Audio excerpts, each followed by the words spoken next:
Hello and good evening everyone, and welcome to another Merlin stream. Tonight we'll be doing a porting via ports once again of the Budget 96. This guy right over here, you guys remember I built this guy probably 3 weeks ago at this point. It is probably my second to last bootmapper client board, and I'm trying my darndest to get all of them into VIA so I don't ever have to deal with bootmapper client again. So yeah, that's what we'll be doing tonight. This guy right there. We'll take a closer look at it later. But first, tonight I'll be drinking Incline Cider Company's Marionberry Cider. You guys remember I'm just trying to purchase alcohol from local establishments here in Seattle, Washington. This guy is located in... Which part of Washington are you from? Auburn, Washington. Auburn, Washington. That's just, I think that's a little bit south and a little bit east of Seattle. Maybe a 20-minute drive. So if you guys are ever in the area, definitely check them out. Haven't tried it before, but I have tried other Incline Cider Company cider. So hopefully this one will be just as good. Let's play some tunes. Let's see. Who is online? Charpaduck, Lala Island, and Zark. Thanks for joining in, guys. Whew.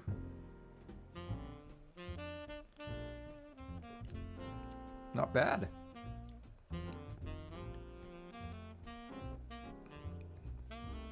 I can't really taste the Marionberry, to be fair. But I do taste all of the hops. It's called the Scout Hopped Marionberry. So maybe the hops are just overpowering it. Who knows? Okay, maybe I'll start tasting it later. But here we go. This is the board we'll be doing tonight.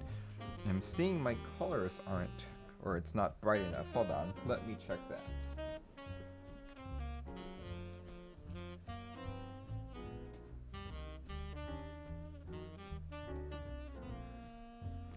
Go. That should be a little bit brighter for everyone. Lala Island says, I was going to get some alcohol, but store closed at 9. Gatina says, evening. Good evening. Yeah, make sure you guys tune in on Saturday. I will be building a clue board for Gatinas. Actually, why don't we show that off really quick? Let's see. Let me go grab the package so Gatinas knows that I received it. Hold up.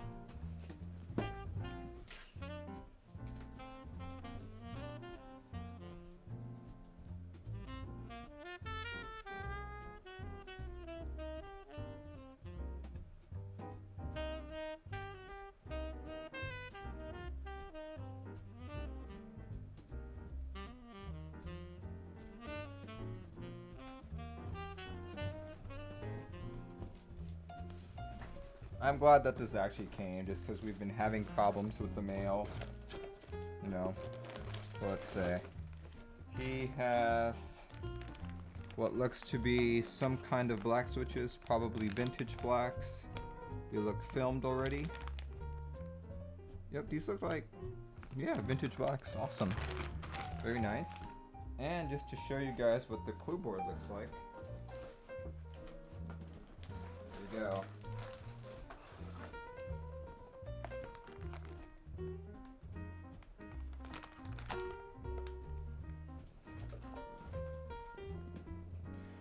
Here we go. Let's see. I'm always very intrigued where people get this bubble mailer thing. It came in a box, sure, but then inside the box you've got this as well. Look at that. That is a sparkly kind of purple. Look at that. I'm actually a big fan of Clueboard's layout. In fact, I think I have 4 clue boards at this point. Let me grab one of them.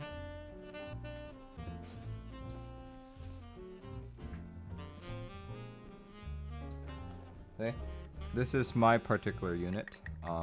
I won this at the 2018 Seattle meetup. Mine has an acrylic bottom, so it's see-through and hot swap. His is fully aluminum. Top and bottom. It's a nice, really shiny purple, and it's definitely a fingerprint magnet. Sorry, Gatinas. I just have to touch your board. Lala Island says, what board is that? This is the clue board. Rev 3, I believe, if I'm not mistaken. Momo the Shredder says, how did you go about starting to offer keyboard building services? I just offered them, I guess. It's glorious. 4.5 Cherry Violet. Very nice. Yeah, so I've got, well, I guess on Saturday I will show off all the clue boards that I own, but this is, I think this is the only one that I do not have. I've got every other iteration though. Yeah, we'll see. We'll see how this goes. Looks like it's already got stabilizers and all that, so should only be assembly and soldering. Very cool, very cool. Yeah, this is, imagine this is what it's gonna look like in the end, just purple.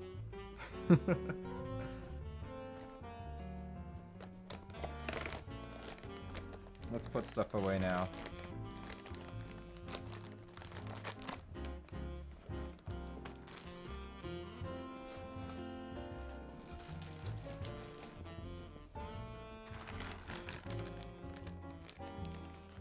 Yeah, I'm just really curious about these vintage blacks.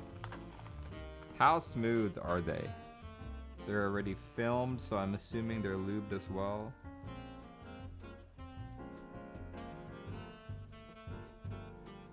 Huh, pretty good. Not bad. Let's see, you've got large logo cherry font. Very good, very nice. How do they compare against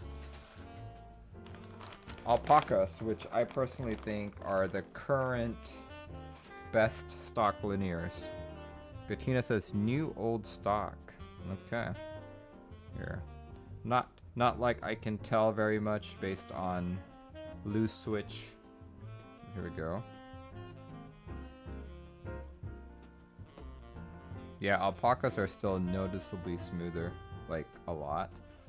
But these, yeah, these have very little scratch.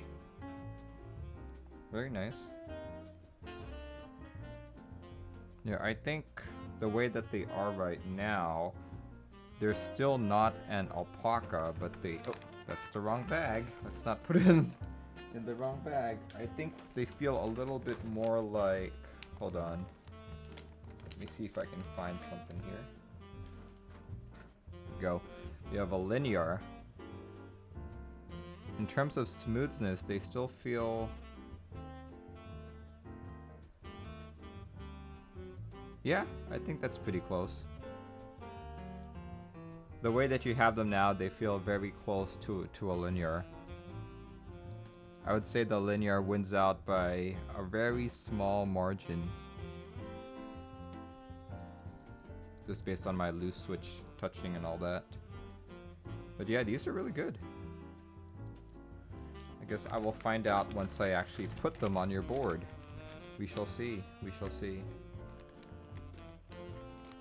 Anyway, that is besides the point. Tonight, we are not doing any builds. Well, we are building software, not hardware. And not for this board, but for this board. And we'll talk about it just a little bit.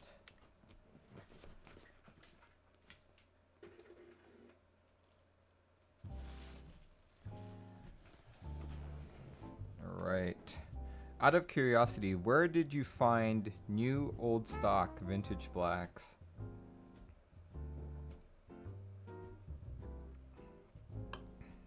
I'm very curious because I may want some too. They're gonna sound very nice in an integrated plate.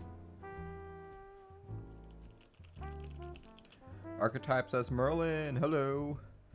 Gatina says Mac Market. Ah, okay. Well, yeah, that's pretty much where you would find stuff.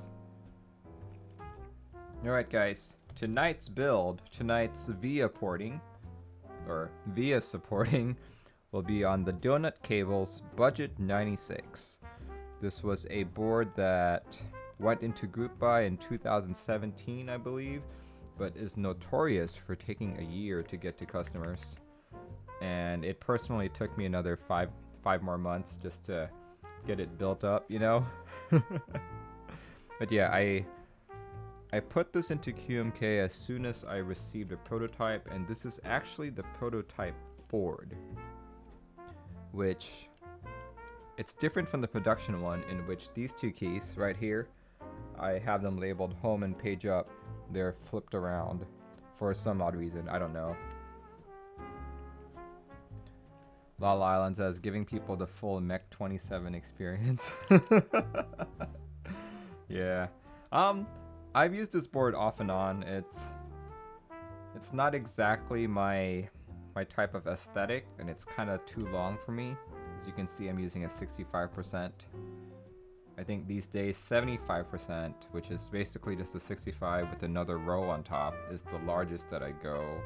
Like, I've been trying to use my Jane for a while, and it's okay.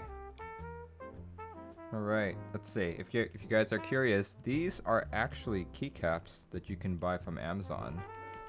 They are PBT and retail for about 70 bucks. I think they're called SA Control or something like that.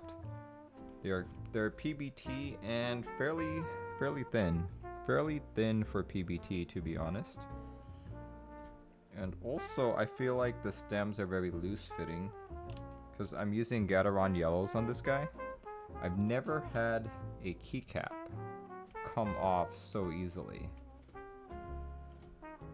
You know, it's super easy. But yeah, they're decent budget caps. If you guys remember, I originally put Amazing Chocolatier on this, but I couldn't complete the numpad side because I just didn't have enough keys. So if that key set ever goes back in production, I need to get one. Alright, let's see. How should we start off with this? Let's do a typing test, since I haven't typed on this for quite some time. Let's do a quick typing test.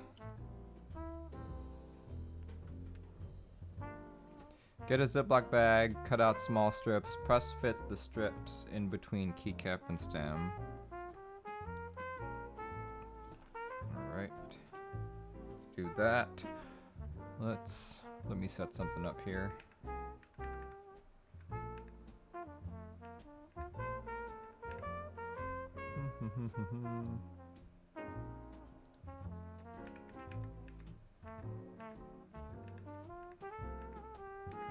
Where is it? Where is it? Ah, here it is.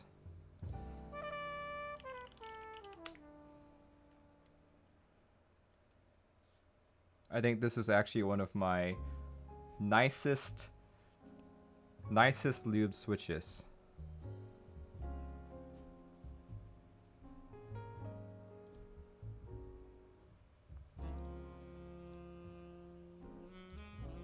There we go. Let us do a quick typing test.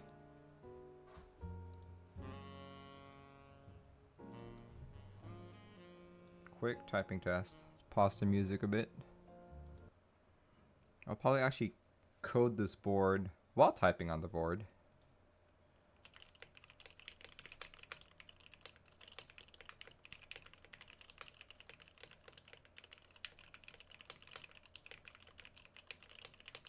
Wow, my accuracy just went down.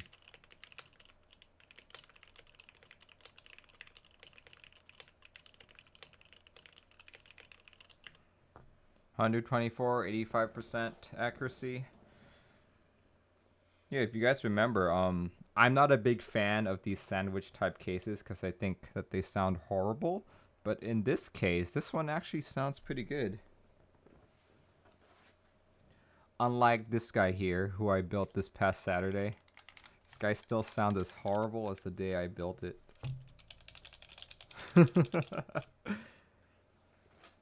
I much prefer this guy.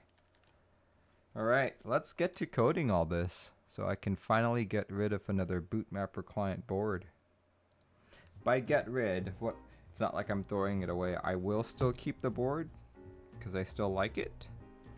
But what I mean is, Bootmapper Client was a product, was a software used by Winkeyless back in 2000. What, I think they started it in 2013. In 2018, they closed their doors. So this piece of software is no longer maintained. Their Bootmapper client boards are no longer licensed. So if you have a problem with it, you can't ever get help for it, and you can't make updates to it either. And recently, VIA is making great strides in our community. I think it is the perfect replacement for Bootmapper Client. And yeah, let's get as many of them into VIA, shall we? Zark says, when are you gonna port some ARM goodness? Next week, actually. I have 3 ARM boards that I'm porting. I've been researching the best way to present them because they're rather different. All right, let's see. Let's get this up. We don't have any templates for ARM boards yet, so I'm trying to find a way to see if there's any commonality between them. But coincidentally, all 3 of the boards that I have to port all use different microcontrollers. Let's see. Let's do programming. All right. All right, folks. To get started with VIA, you need to do 2 things. The first part is within QMK firmware itself, you need to turn on VIA in QMK firmware. The second part is you need to make a JSON file, which VIA, the app, reads. So we're gonna do the QMK firmware part first. B-Byte says, just recently managed to get my KBD67 soldered into VIA, was struggling with that for quite a while. As long as you flash the VIA enabled firmware, you should be fine. You don't know what this all means, but keep talking dirty to you. Alright, I am in the QMK firmware directory, and this is the budget 96 directory. For all of you longtime QMK users, you may recognize that this is the way that we used to make key maps. Currently, there's only one key map, and it's named default. How you get VIA in is you take your default, you copy it, and then you paste it. I have something else in my paste buffer. Never mind. Copy. Paste. There we go. And you want to rename it to VIA. And you are just about almost done. N3 says, hey, just a quick question. I don't see KBD67 Rev 2 specifically listed on the supported list. Can you clarify if it is? If it is not in the list, then it's probably not supported yet. The list is growing, so I don't know all the boards that are supported. All right, okay, but I do know the boards that I've put in. Let's see, what do we need to do here? The first thing you want to do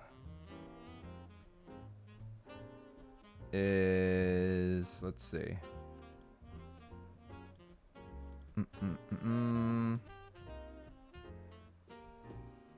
Okay, so typically the first thing you want to do is set up your 4 layers. But Merlin, my keyboard only has 2.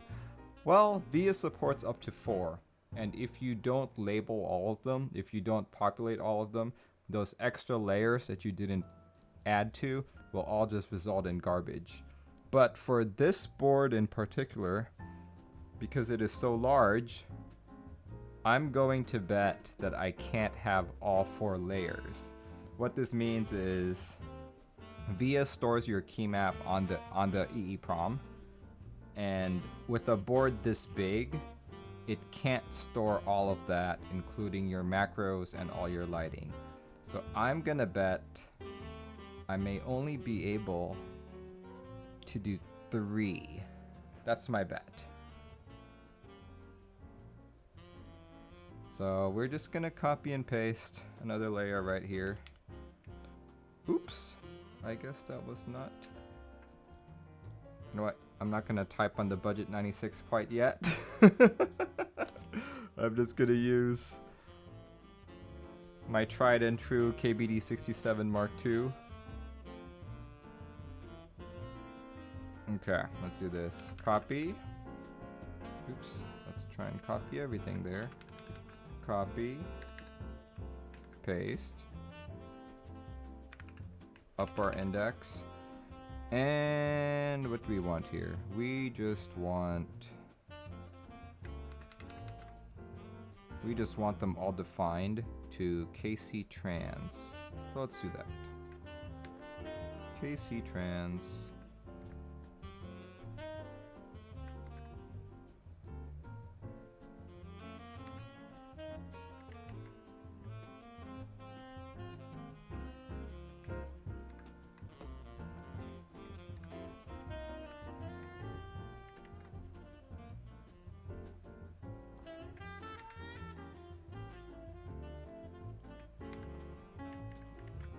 Did I miss anything else here? Nope, I think we're all good. Sark says, I have an idea with respect to not populating all the layouts in keymap.c. Sark says, define dynamic keymap layer count.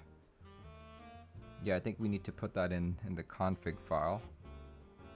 Let's say, let me just fix up all my spacing so it looks nice and pretty.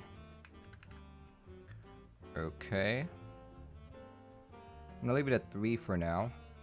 Next up, we need to do the following. We need to create a new file called rules.mk within the VIA directory. And the way you turn on VIA support is super easy. You go VIA _ enable equals yes. And you have effectively turned on VIA. But as I said, this board is huge and there's not much room left on the EEPROM, so you need to be wary of how much space you use. So what I like to do is I like to optimize compilation. So you can do that by doing LTO _ enable equals yes. Of course, there are a few other things that we want to do. At this point, like if you try and compile this right now, you'll see that mouse keys and extra keys are not supported yet. So if you were to try and compile this, make Donutcables / budget 96 : VIA, it's gonna gripe at you. It compiles, and then boom! Dynamic keymaps are configured to use more EEPROM than is available. And usually it tells you to disable those guys, so... Well, I know that you have to disable them, so we'll take mouse keys and extra keys, throw them in, set them to no.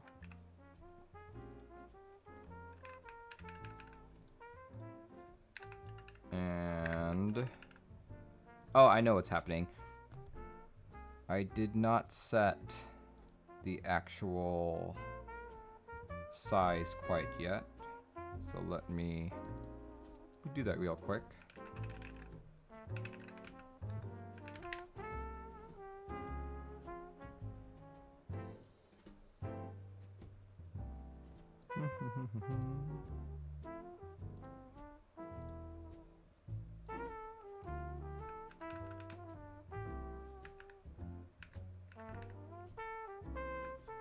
Go. So we are just going to pound define the layer count is 3 just for the time being, and hopefully that's enough. Hopefully that's enough, because we've got 3 layers, and if you don't put this here, VIA is still going to assume it's got 4. So let's try and compile that again. Let's see if 3 is fine. Boom! Looks good. 64%, 10,044 bytes free. Okay, I think that's good. That gives you some macro space. Zark says, what does Zark want?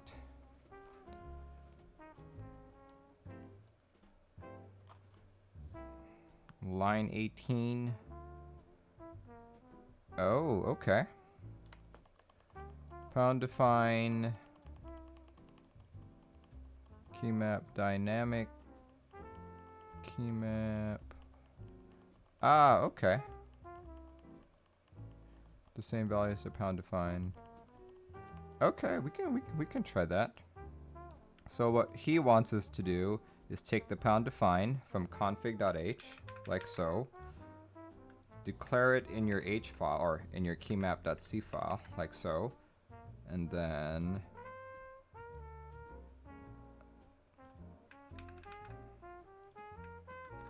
do it like that. I have no clue if this will work, but we will try it out tonight.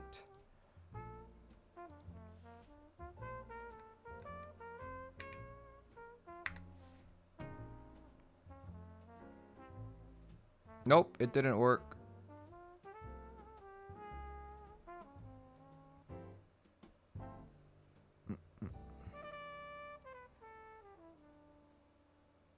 Oh, Zark says, no need to put it into keymap.c, it'll automatically be put in. You put in, now you can hopefully remove the trans layer defs. Yeah, that didn't quite work, unfortunately.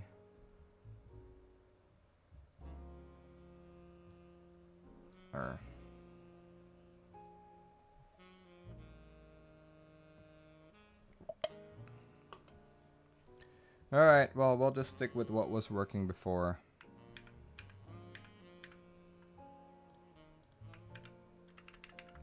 There we go. Let's make it again. Boom. Boom. Alright, that's good. That's good. We now have an appropriate firmware, which we can now attempt to flash. And I'm just thinking, I'm just sitting here thinking, where is the reset key on this huge board? The reset key is apparently in... Hold down the key located at K00, commonly programmed as left control while plugging in the board. Okay, that's not bad.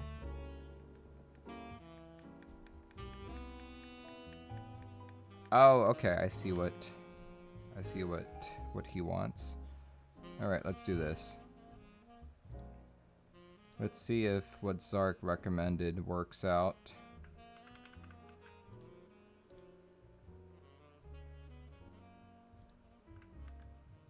Like so, and we will just do that. ASCII.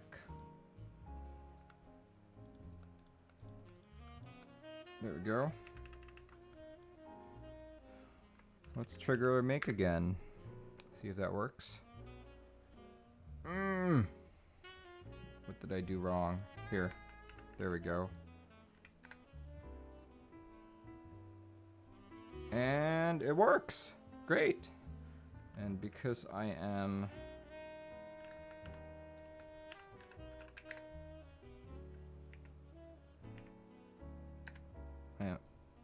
suspicious of any lingering files, I'm going to delete the hex file first, and here we go. Yeah, it worked. So I'm curious though, the fact that I'm not defining anything for that third layer, I wonder if that's going to appear in VIA as all garbage info.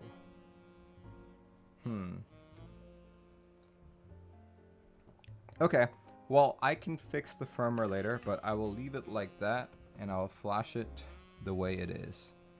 But now we get to do the actual VIA part. Yeah, so if you guys remember last week, I was doing the 910 CE. Oh, you like it has followed. Thanks, man. I also see Phoenix Fire, Mike899, and CBT Twitch. But yeah, if you guys remember last week, we did the 910 which turned out to be a 910 CE PCB. So what was going to be a quick 1 hour VIA porting session turned into 3. But this time, no, this time will really be just an hour, hopefully.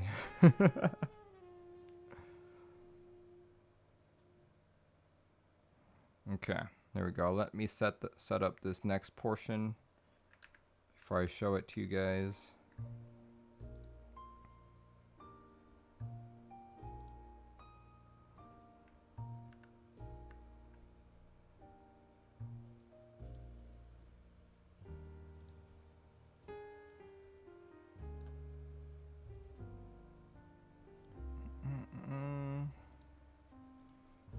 All right, there goes.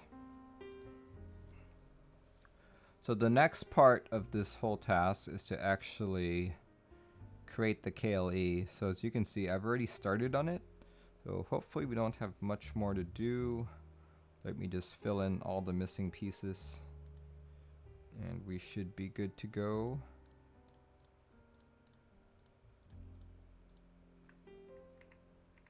There we go. We need three more 1Us up top.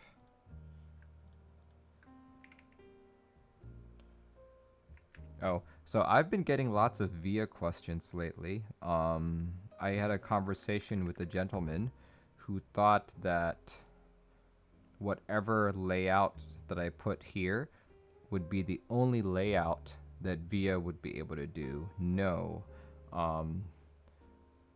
Whatever layout I put here is what VIA will start off as, and you'll be able to configure it as you go along. So for this, I want to have the most basic 96 key layout, and I think the most basic 96 key layout is probably going to be, let's pick one here. I think it's going to be this bottom guy right here. This one. It's going to have a, no, hold on. Let me get that right. It's going to have 3 1.25Us on the left. It's going to have a 6.25U space bar. Then the rest of it is going to be 1Us right there. So we are going to go for that route. Let's all change this to 1Us.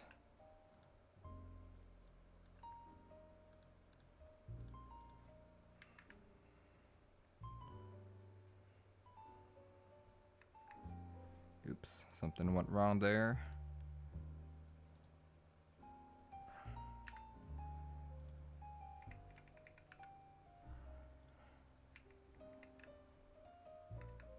Okay, in terms of our numpads, yeah, I think I'll stick with the numpad being 2 1Us and 2 2Us. Let's do that. 2 2Us, that looks good. Okay. And we're actually gonna take all of that. Let's remove all these legends. We don't need the legends when we're making the VIA JSON file. Let's see. Oh gosh, that's a lot to parse. Let's add some color first. Let's see, key color. So everything that I'm adding here can be read on caniusevia.com. They have a document section there which tells you all the stuff that needs to be done. You go click on docs. All of this is all the stuff that you need to read. There we go. And escape key should also be 777. And all the mods get to be a different color too.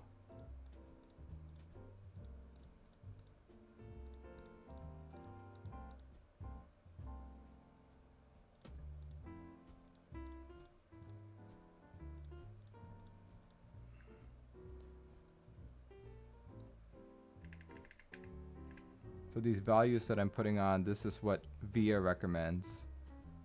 Let's see. How about these? I think we should do them. What was GMK, Olivia? How did it do it? Okay, so it goes clear first and then colored and then clear. Let's do that.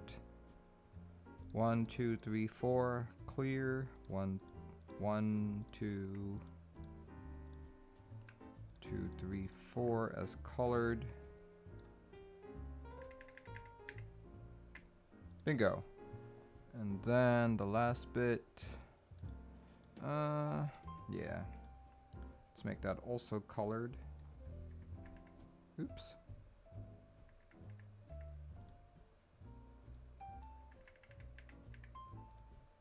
Okay. I think that's good. And so I don't lose all of my hard work.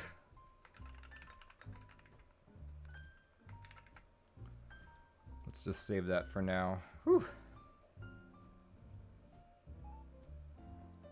Okay. Now this is the hard part.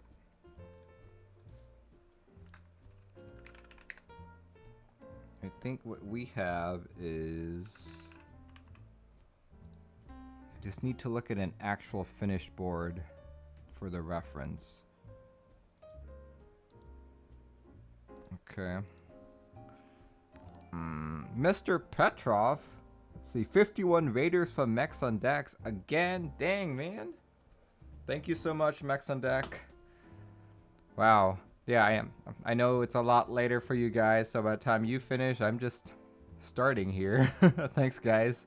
Let's see, who's here? Mr. Petrov, Langlandia, Tyler Durdens, Cartoon 91, Chris Clax, Fizzello, Delafin. Thank you so much, guys. All these cheers. Thank you, thank you, thank you. Oh, Mr. Petrov. Now that VIA is supported on Bootmapper client boards, I should revisit that. Oh gosh, I forgot. What's the name of that board again? That gray studio board?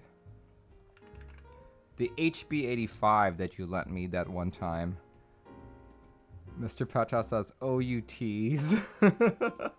Oh yes, the WMO1. I keep forgetting. That is indeed one of the 3 ARM boards that I have left. You thought I meant the Wolfmark. No, I meant the HB85. The one board that converted me into a linear user.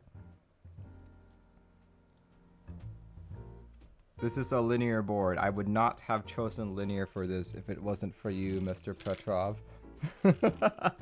Idiot Exception says VIA now supports Bootmapper boards. Yes, it does. I have ported quite a few of them over, including the TGR Jane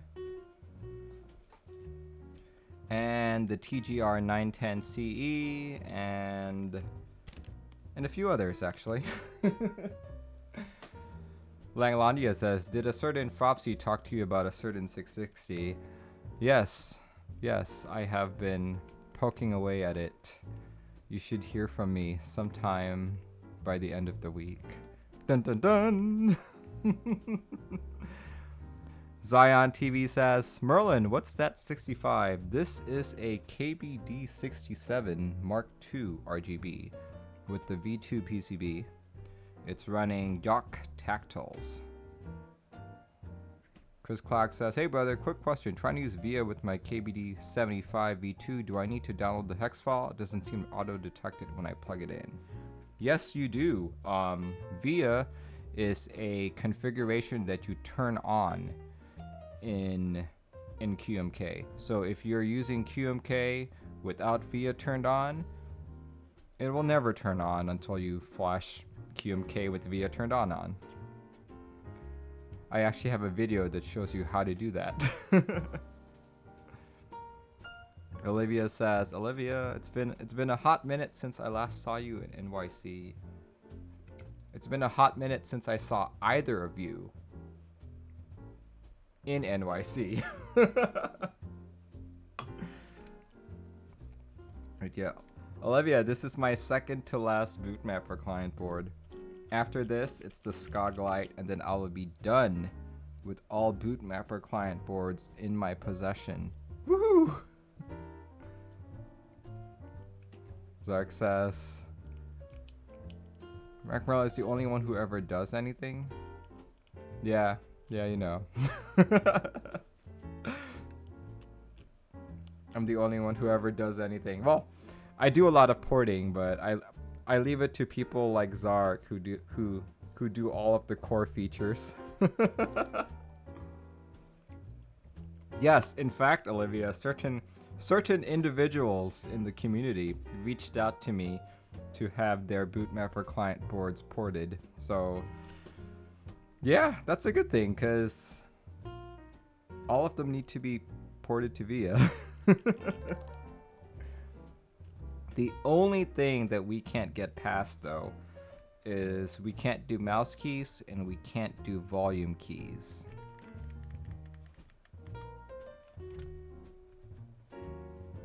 It may be my fault if you get a bunch of exclusive PCBs. He did reach out to me. I told him to send me whatever he has, and I will try my best. But I will first go through all of my personal boards, because it sucks having BMC. Zark says, can't do mouse volume yet. That is very true, because what? 3-4 weeks ago, we said that we couldn't get VIA on a Bootmapper client board. But then boom, suddenly it just all happened. So all things are possible. You just have to wait a long time and pray some intrepid young programmer with lots of motivation will get stuff in. Visionaire says, evening Merlin. Good evening to you too, Visionaire. Oh, really? That is very good news, Ark. We will hopefully soon get more VIA goodness. But yeah, all I have left is this guy and a Skog Light, and I will be done with all my Bootmapper client boards. At one point, I did have a Sprit W and a Face W, but I've sold all those boards. So yeah, that. If you guys follow TYL, Tianria Lab, you may have noticed that they have a new Bootmapper client board coming out, the Primus. It's a collaboration with TYL and Thesis Camper. This will be the first Bootmapper client board with USB-C. Can you guys believe that? Bootmapper client has been out since 2012, and no one's really changed the hardware on it. This is the first time Bootmapper client, like a Bootmapper client board, is changing, but it's also changing while it's on the way out. So it's weird. It's so weird.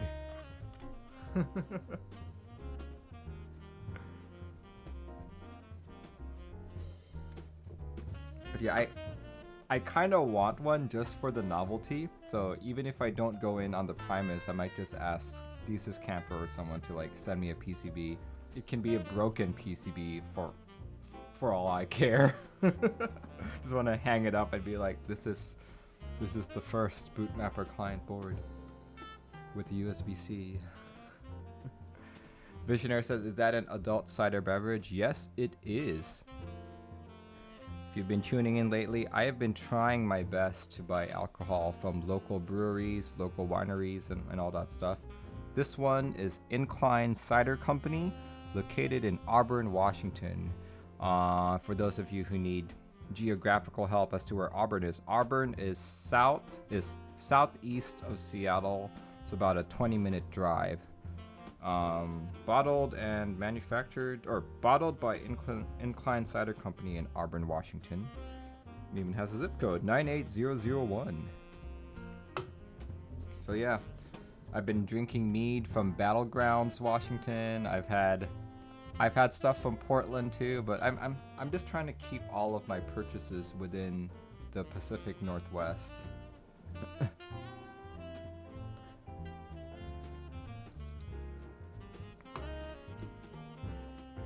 Vizela says, my local brewery is Abita Brewery.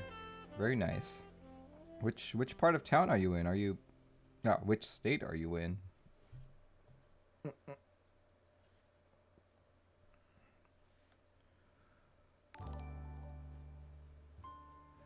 Let's see, geez. Because of that raid, I get so many follows, which is awesome. I got Peanut RL, Drago3, Jin Yao, Slot is good. Thanks, guys. Thanks so much. I live in NOLA. Very nice. Cool. Got people from all over the world. I rated, but I already followed. Mr. Petrov, from what my family down there tells me, you guys seem to have it better controlled than Seattle. So kudos to all of you Portlanders.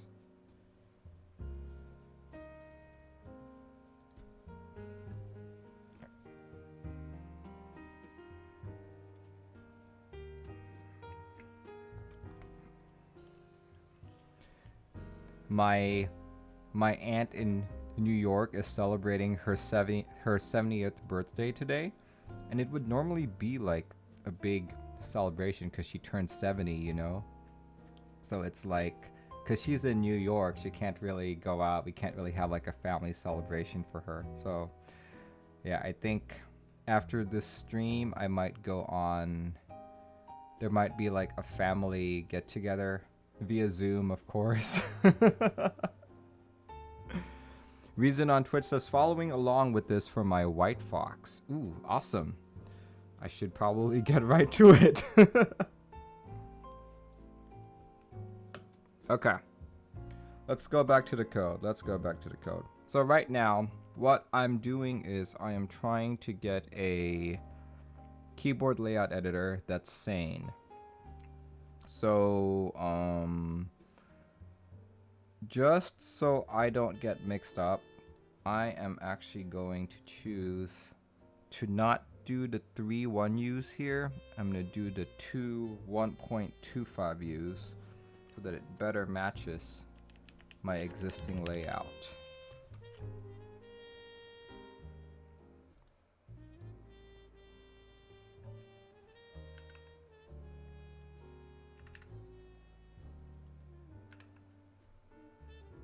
Boom. Boom diggity. Okay, and with that, that is the exact layout that's in QMK. So I really can just follow along here. Okay, so the next part that you have to do is here. Let me just pre-populate this and then talk about what I'm doing.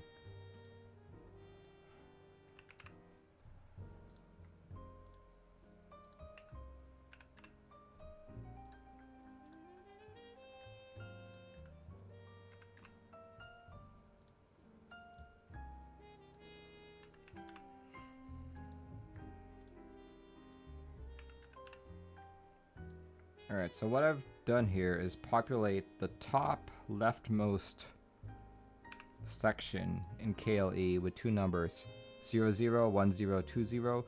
The first number in this pair stands for the row, the second number is the column. And what you want to do with this is match this up with what QMK tells you. So for example, if you're looking at this layout macro here, this says K50. So what that actually means, it's row 5, column 0.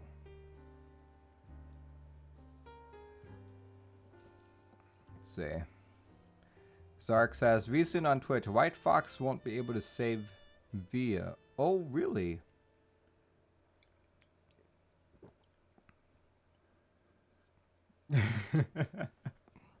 Okay. So here's the thing, okay?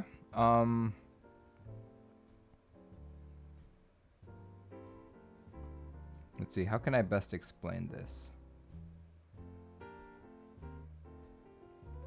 Okay. So all these numbers here, like K50, K52, this is all written in the format so that anyone looking at this can read it better and like understand it. For example, K50, this means row 5, column 0. So then you look at the config file, right? You go look at the rows. So that's row 5, 1, 2, 3, 4, 5, which is B4, and then column 0 is A0. And you look at it that way, and you're like, okay, B5, A0, those are the 2 pins that it's connected to. But really, when you do all this, you can label it any way you want. You could call this first guy Bob, Mary, Jack, Olivia, Mr. Petrov, Zark, you know, and it wouldn't matter, but it would be hella confusing if you then went back and looked at this and be like, crap, the switch at the Mr. Petrov position is malfunctioning. What is it connected to? I have no clue anymore, you know? So the reason why I bring that up is because this isn't going to translate completely to VIA right here, right? This isn't gonna, because the way VIA does it is that this very topmost position, it's always gonna be 0, 0, and it's gonna increase sequentially. It goes 0, 1, 2, 3, 4, 5. So when I'm looking at this right now, I'm like, well, crap. I think I'm gonna have to change things around in my head.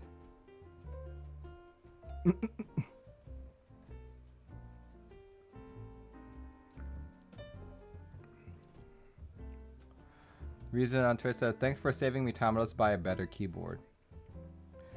To be fair though, there was a time where the White Fox was the better keyboard because it had an ARM chip.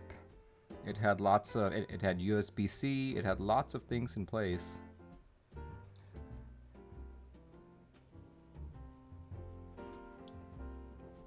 Visionary says, of course the Mr. Petrov switch is malfunctioning. Of course, of course. Alright, so now I'm looking at this and I'm like, shoots. When I ported this board, why did I do it this way? Why? Why on earth would I do it this way?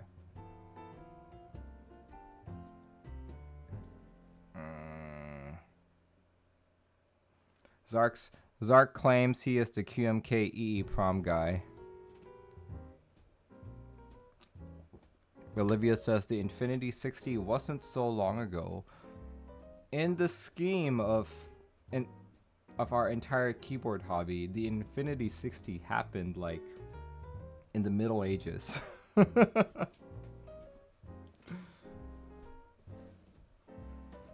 Okay. Oh shoots. Let's see. I'm gonna have to.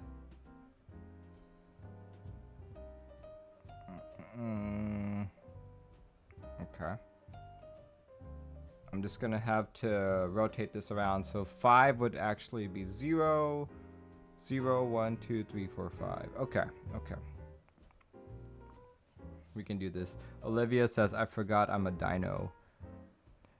Fizzello says, do you know if the YMDK SP64 is any good? I have never heard of that board, so I do not have any comments about it. But why don't we look it up while we're here? YMDK SP64? It's even on Amazon. Amazing. Oh, it's a split. I'm just reading the specs here. The PCB is mini USB. Doesn't say anything about programmable or anything like that. 135. Oh wait, it does. Fully programmable, 135.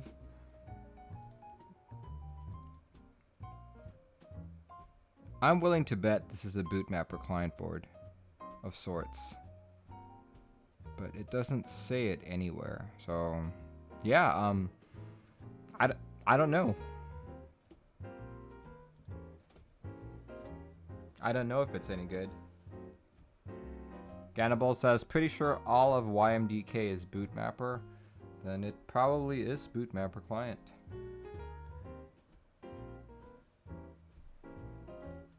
You know, with all of these companies making bootmapper client boards, they're still gonna keep making them because it's an easy design to follow. Fizzello says, what does bootmapper mean? It's just the name, you know.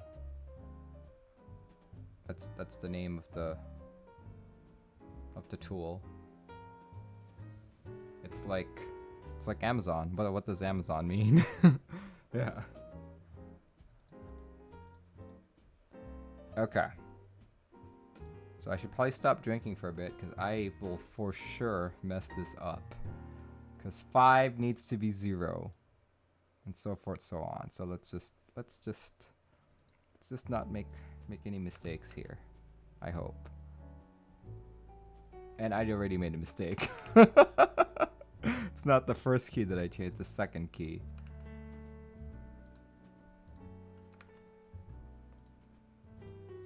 Four, 5. Oh, it jumps to 6. Okay. Row 6, huh? So I think row 6 is the 0. So, gosh, I'm screwed here. You know what? I'm gonna set it all to 0 first. Let's start again.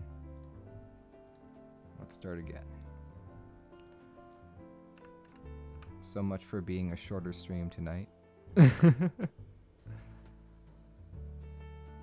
Pizzello says, is bootmapper a good thing or a bad thing? It can be viewed as both. So for the longest time, bootmapper client's appeal was that all you had to do was plug in your board and you could change your key map on the fly.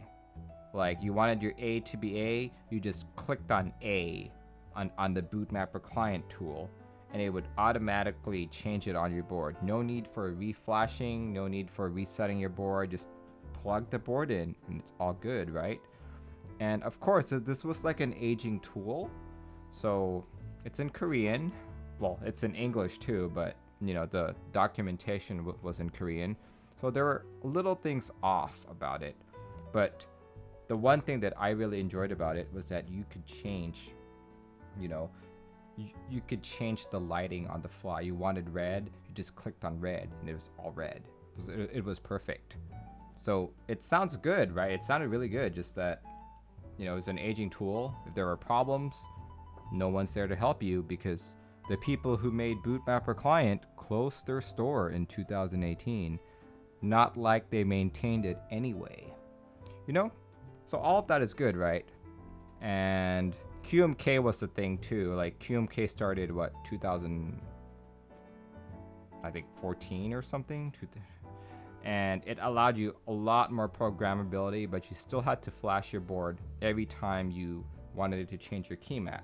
So naturally, people who didn't want to do all that still liked Bootmapper Client. Then all of a sudden, VIA came around and did everything that Bootmapper Client did, except it wasn't supported on Bootmapper Client boards. Well, but then a month ago, someone did a few changes, and now it can be fully supported. So for the last 4 weeks, I have been converting every Bootmapper Client board I can find in my house and stuff that people have sent me to VIA. So yeah, that's the short story of Bootmapper Client. But yeah, VIA can do everything that Bootmapper Client does, and what I think is a bit extra from that is, number one, if you need help, you can reach out to people. Developers, like the people who develop it, are accessible. It's open source. There's actually documentation for it. In fact, Olivia, who is one of the lead developers for VIA, is on chat right now. You know? So much simpler.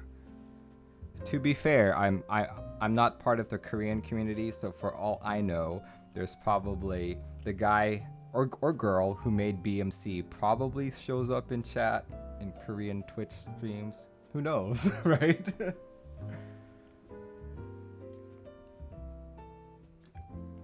Olivia says, more importantly, it has a music mode in the key tester. Yeah, I think that's probably the most important feature in VIA. Like, before it, I was just so lost. I didn't know what to do. Like QMK didn't have it, and I just yeah. It's actually a pretty fun feature. We will play with it once I actually get this board programmed. But yeah, this board confuses me right now. Okay, so it's 6. 6 should be considered 0. So this actually starts at 1. Let me redo all of this. Excuse me. I think all the carbonation in my cider is giving me the burpees. 2 0. Okay. Hopefully I do this right. I think this is the first board that I've encountered where the QMK stuff is flipped around. So I hope I do this right. There's a very high chance that I'm doing this incorrectly right now. But you know, you live and you learn. You guys should watch my first QMK porting streams. I was like, what do I do next? I don't know. Let me read the documentation.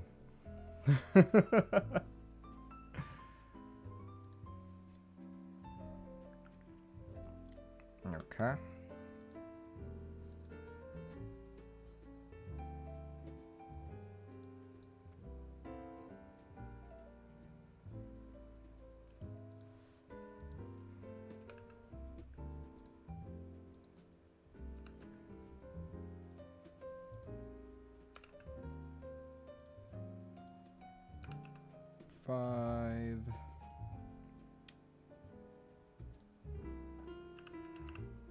Yeah, this was a very weird board.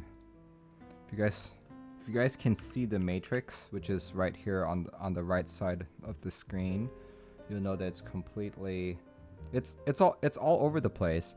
And Donutcables actually recently revealed who made these PCBs. He revealed that it was Wheatfield. If you guys know who Wheatfield is a popular keyboard designer in China, most notable for copies such as the Fanu, the Polaris 75, I think the Mars keyboards were made by him too. The knockoff CA66. Basically, they are well known for making cheap knockoffs of boards. And the funny thing about them is they're actually fairly proficient. So for example, for the Canoe board, so the Canoe board was a bootmapper client board. It was also manufactured very cheaply. So if you bought rounds 1 and 2, you were in for a lot of nasty surprises in terms of PCB quality. But the Fanu PCB was actually top notch.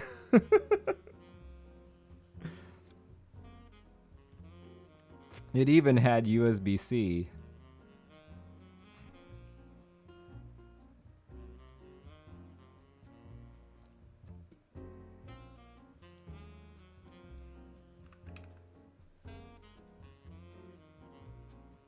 Holy crap. Oh my gosh. Guys, look. 6 is not the top. There's also 7. Probably should have looked at everything first here. It's a 7. Holy crap.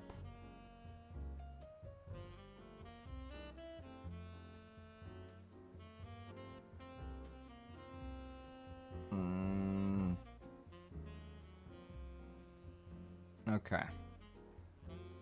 I don't like this. I don't like this at all.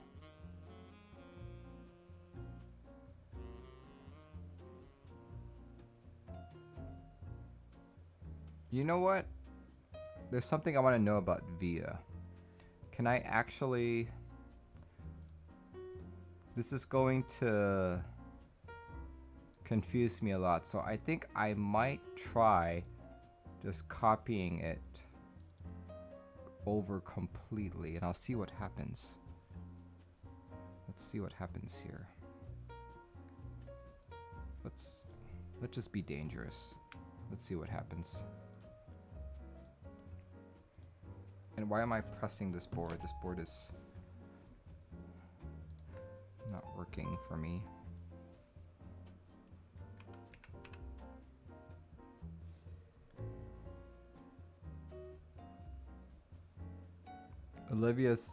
Olivia is asking if the MCU is a square. I've never actually seen a non-square MCU. Actually, no, that's not true. For the disciplines, they're actually like a rectangle. So I rest my case. Okay.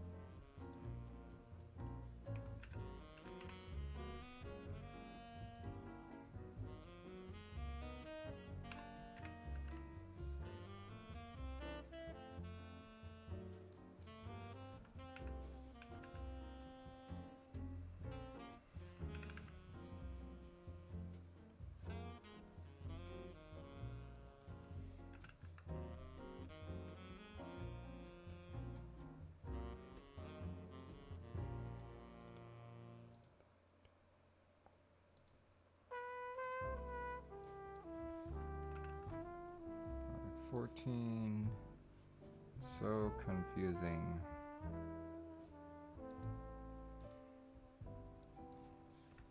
Why does this board have to be so all over the place?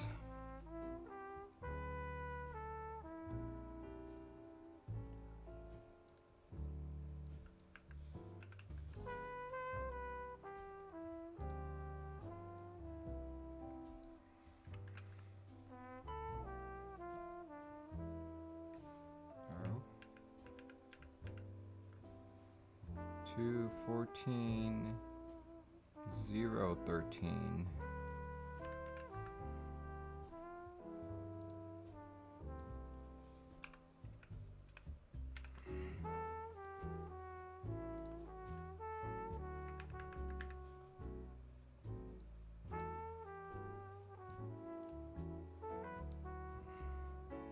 Seven, 6, 7, 8, 7, 9. Wait, that doesn't make sense.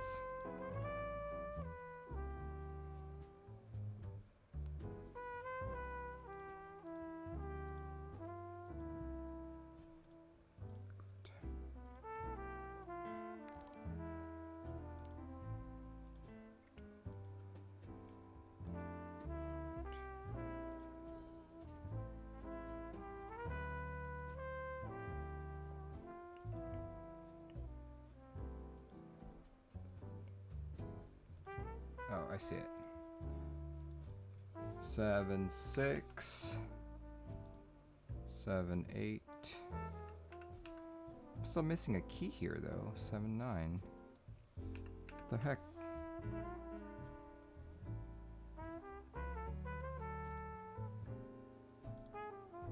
What? 1.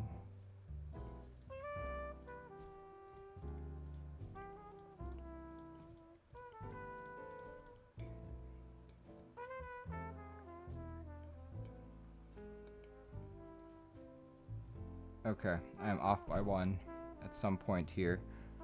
Let me just point at my monitor and count.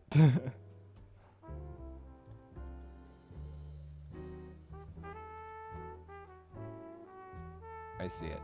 I see it. I'm off by 1. That's where I have erred.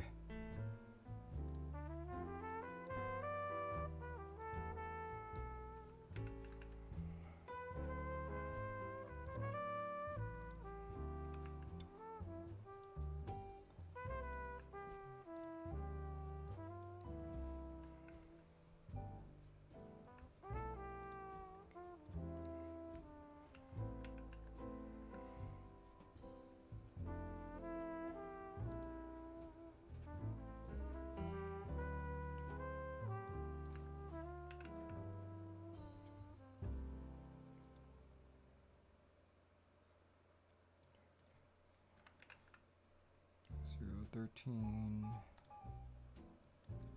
7 6 7 8. Why was that so hard? Why was that so hard? I don't know.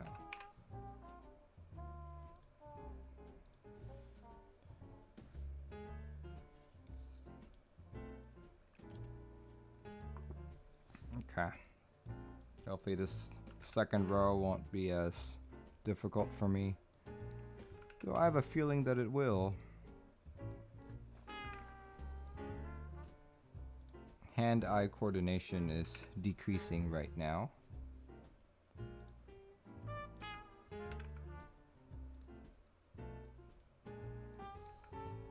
4, 5, 6, 1, 6B, 7B,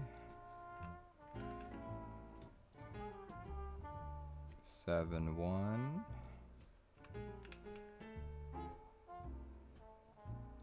4A,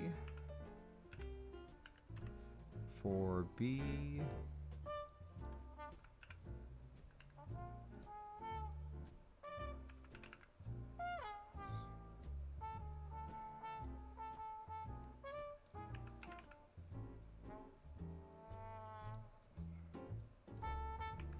4, 6, 4, 7. Hey, not bad. Actually got through it. Woohoo! See, lots of people connecting in chat. Xenophobia says, is Merlin as stink as he drunk he is? Yes.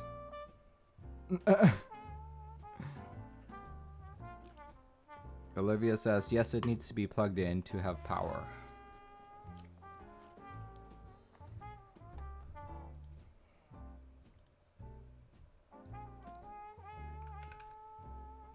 Three, 1, 3, 2. Oh gosh. You know what? I'm just gonna do the left half first because that seems to be the most easy to read for me. 3, 5. All right.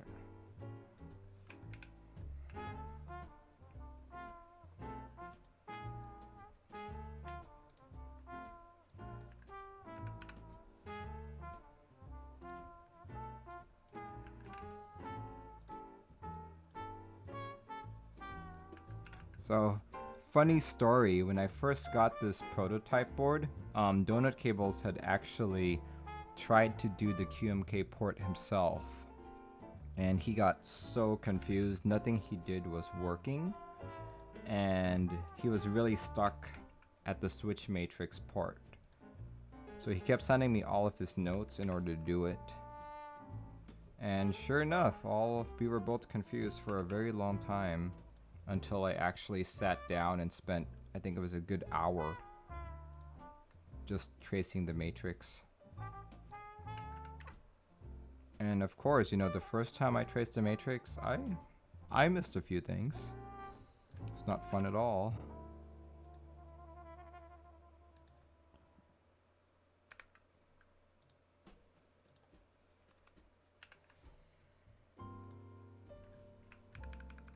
Here we go.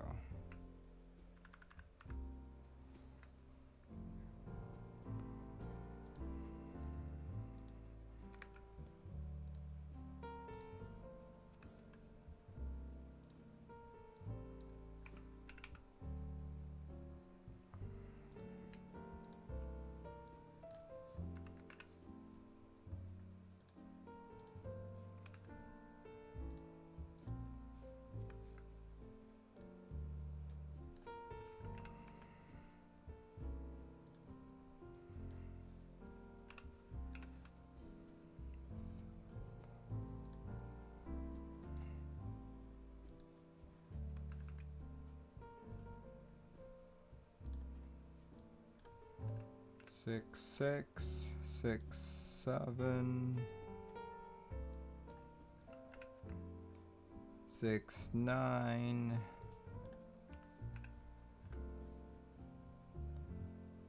0, 6, 0, 8,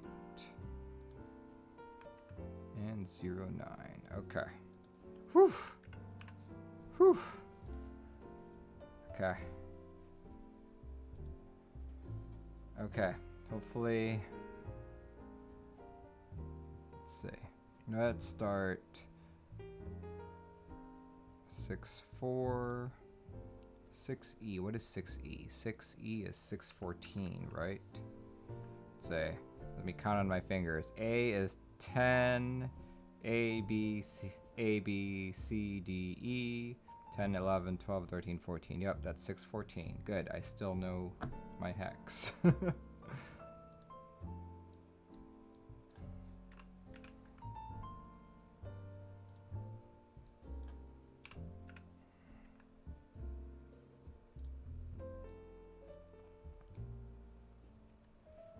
So funny story, as you know, occasionally I get people messaging me about help regarding QMK, and some people actually do want to learn, which I really appreciate. Like people asking me how to code stuff. Someone who obviously wasn't well versed in computer science or keyboards in general got super confused by the fact that, you know,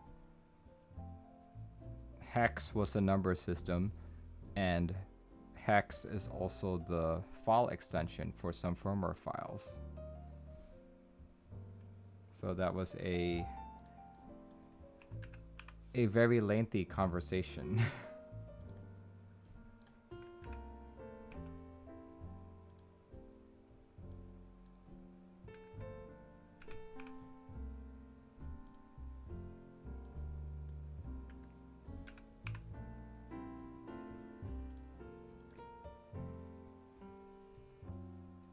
The first time you looked at the QMK source, you were freaked out.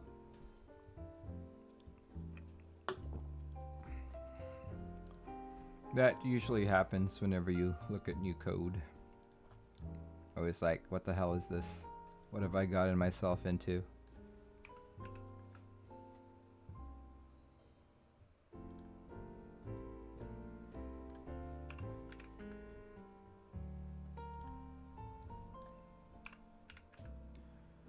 So back in my early days, when I first graduated college, I started working for a company that used the 36-bit architecture. So literally everything I learned in school, I kind of had to throw out because we never factored in 36-bit architectures.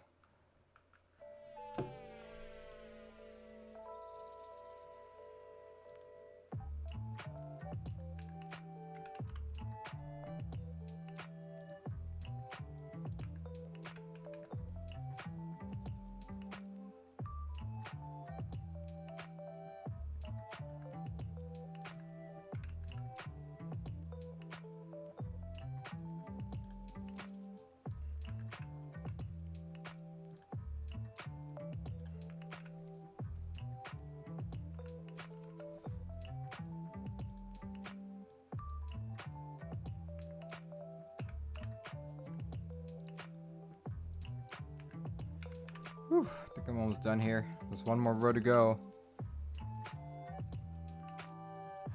Agent Skarn says, I don't know what I'm looking at, but I'm trying to understand really hard. Well, what I'm doing right now is really just keyboard layout editor.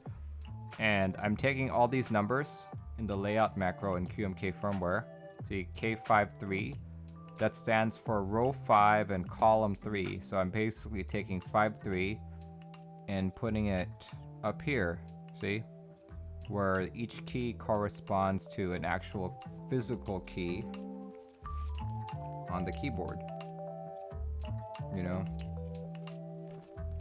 So yeah, it would be, let's see, Reason on Twitch says we automate this. Yeah, the stuff that I'm doing, yeah, we absolutely can. I should probably, that's actually not a bad idea. I should do a stream where let's say I'm a Ruby dev, so maybe I will write a Ruby script to convert what we have here on the right side to something that's KLE.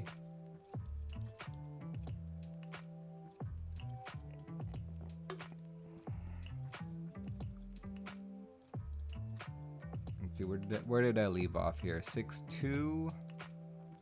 Okay, 6C is 13. Is that right? ABC 10. No, it's 12. C is 12.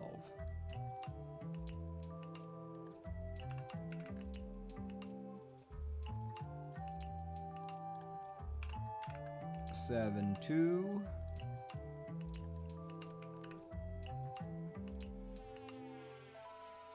3B. 3C.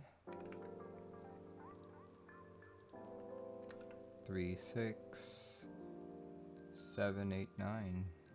Ah, perfect. 7, 8,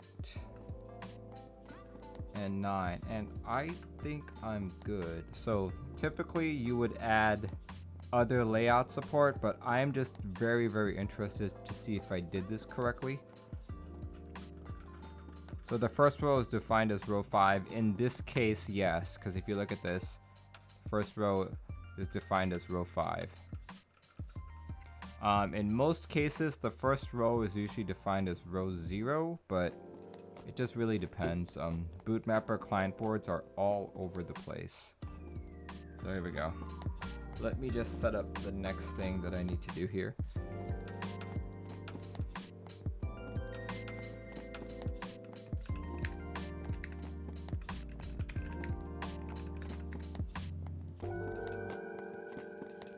Okay, so now we are going to transition from the QMK repo to the VIA repo.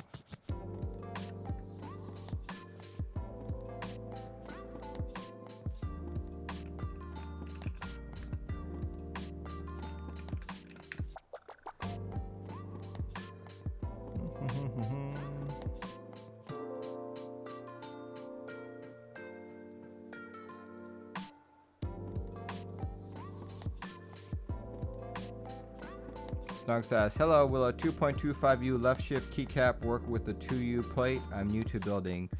No, a 2.25U is bigger than 2U.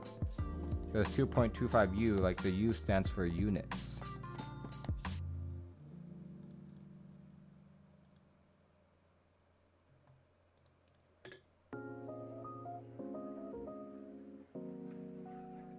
Okay, let's see.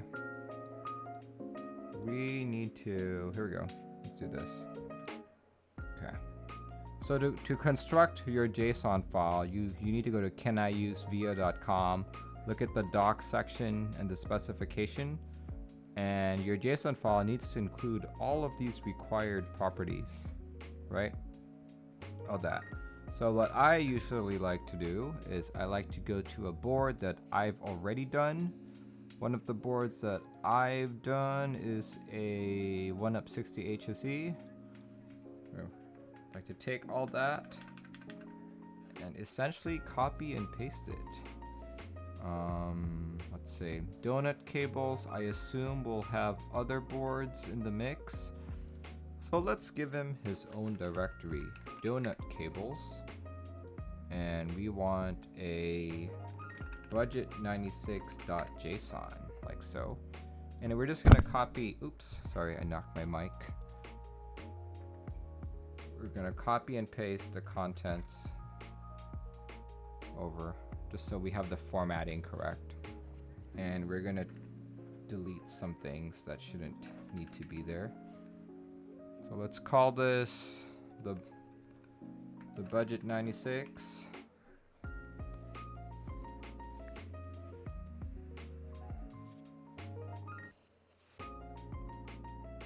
Can a wrong firmware kill the PCB? No, a wrong firmware will not kill the PCB. Well, depends what you mean by kill. Will it make it unresponsive? Yes, it will. But all you have to do is reset the board and flash another firmware on, and then it'll be responsive again. Okay. So let's see, what do we want here? We want both backlight and RGB light. Here. Let's take a look at the firmware for the budget 96. We want to absolutely be sure that the vendor ID and the product ID match. So in this case, it's 20A0 and 422D. I think those are already taken. Yeah, the way VIA works is it looks at your board and it matches these two numbers. 20A0 and 422D. So we probably need to pick a better vendor ID there.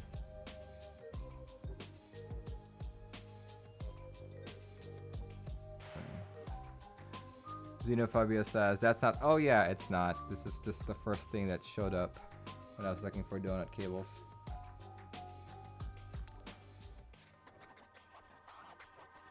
Alright, let's see. Let's go to an actual one.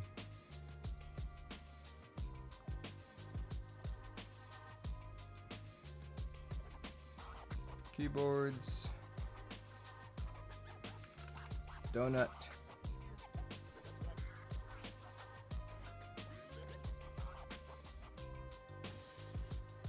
Yeah, it's still the same.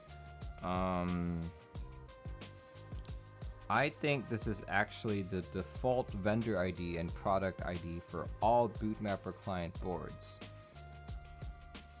That's not gonna work in our case, so let me figure something out here.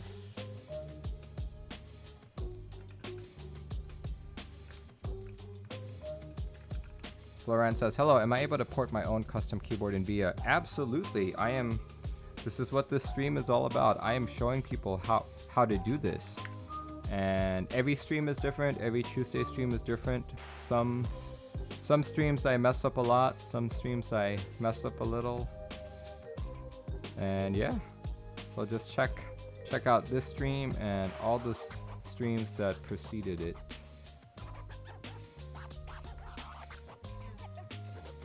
Let's see, Donutcables is DC, so we'll try DC.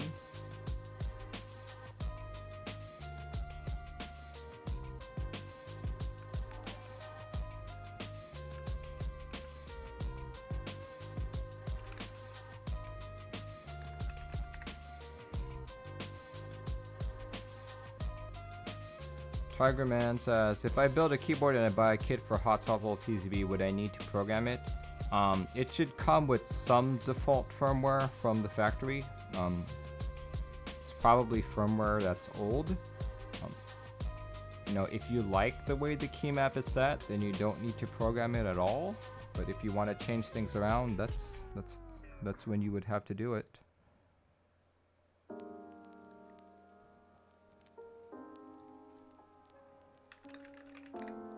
Adu says, how goes it? I'm confused. That is how goes it.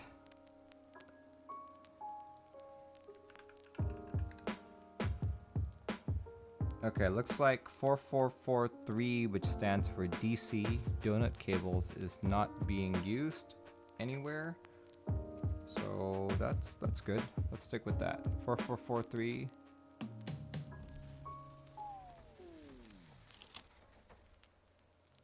You see that? 4443 is not being used, so let's do that. 4443, and for product ID, let's do 0x0B96. There we go, for a budget 96. Perfect.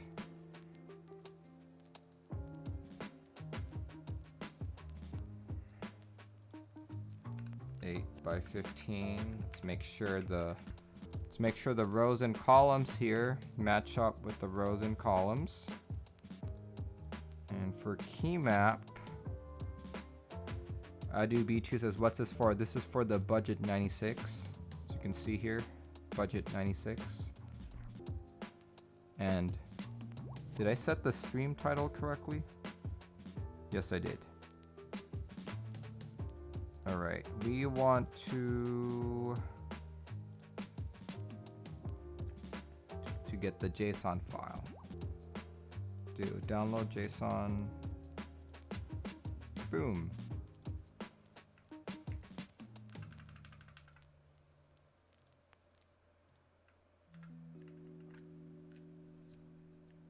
Let's check out the actual name because apparently you don't need that.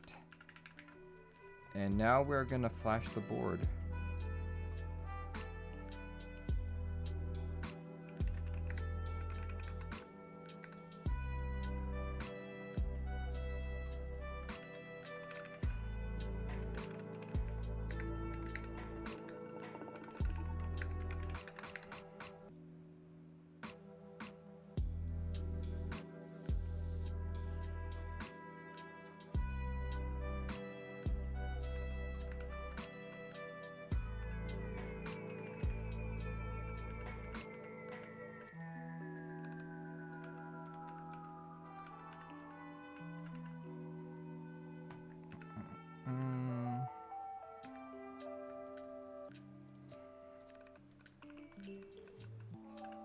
Yeah, so what I just did here was I set the vendor and product ID to match what we're setting it in VIA, just to be absolutely sure. And now we can flash it. Let's see. I believe it's just hold left control while you plug it in to reset the board. Okay, it's blinking. You guys can see it, it's blinking, so that means it's in reset mode. Now let us flash the board. Make Donutcables / budget 96 :via : flash, and boom.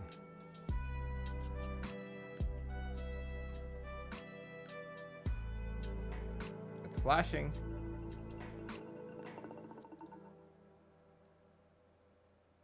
It's flashing.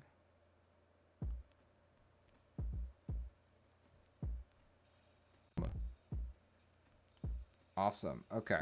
Looks like it flashed. And can I type something here? Let's type something in chat.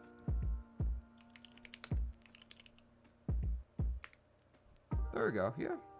Board still works. The question is, does it work in VIA? That is the $1 million question.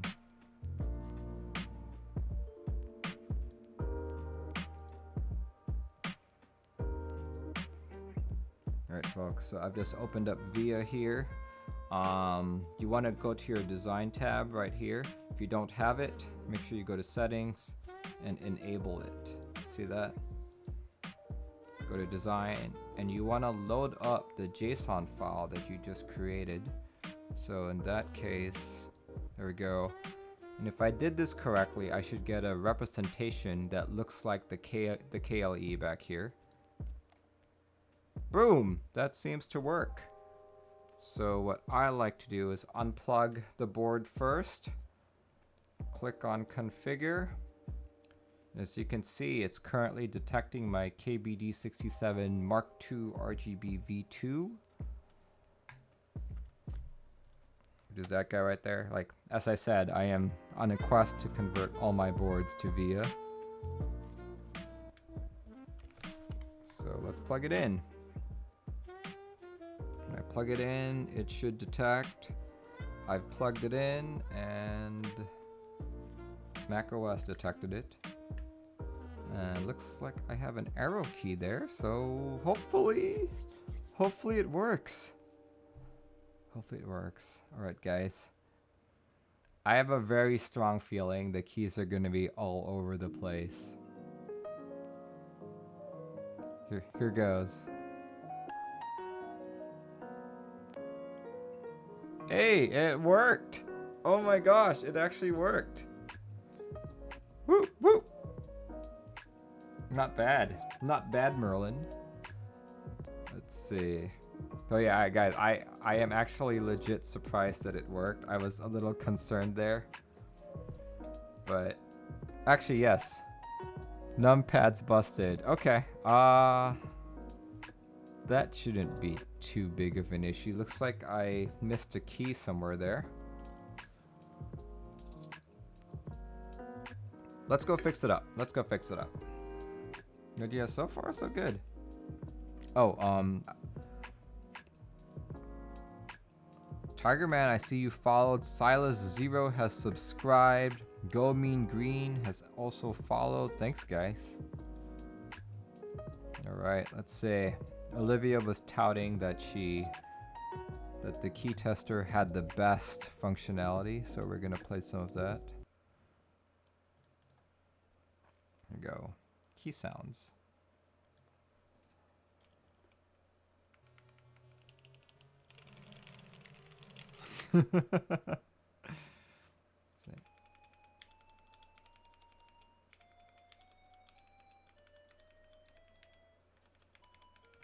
Okay.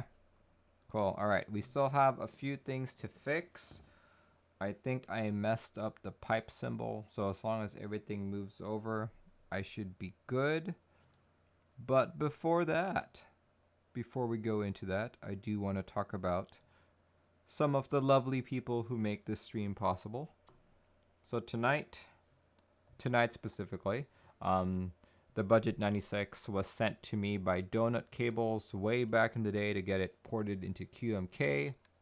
So I guess in a way he is still supporting this channel to this very day, because one PCB gives me a lot of content. It gives me a QMK porting content, a build stream, and a VIA stream. So that's 3 for 1 PCB. So thank you so much, Donutcables.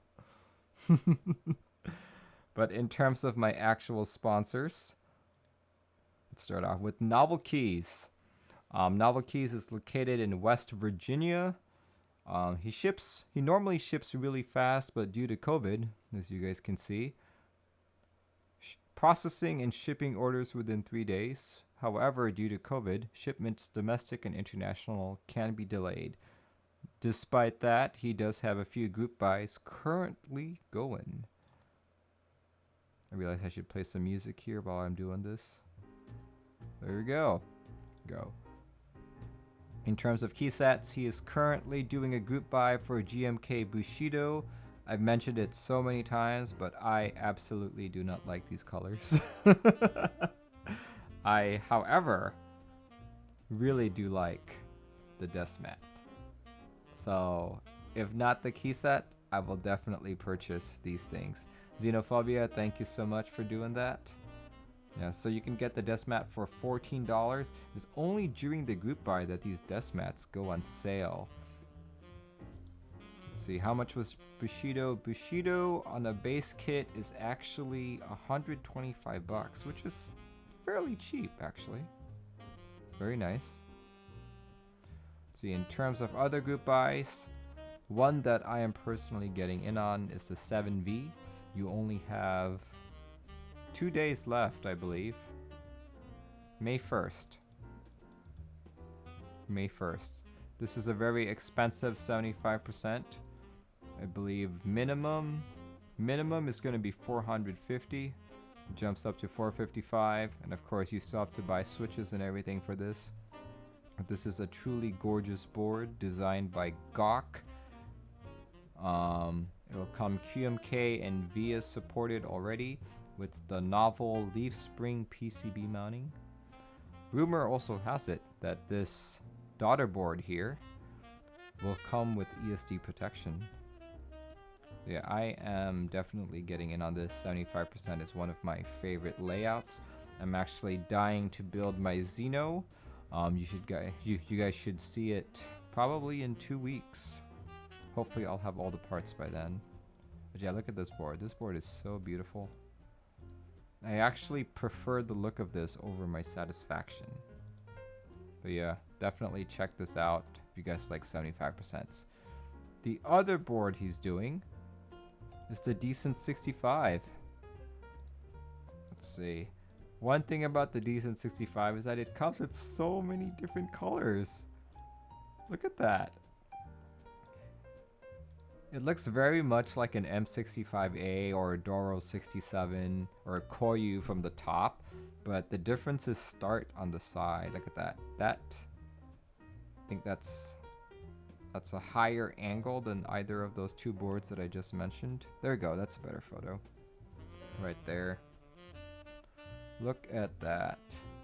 Olivia says, no rose gold too. That is very true. Probably pink champagne would be the closest.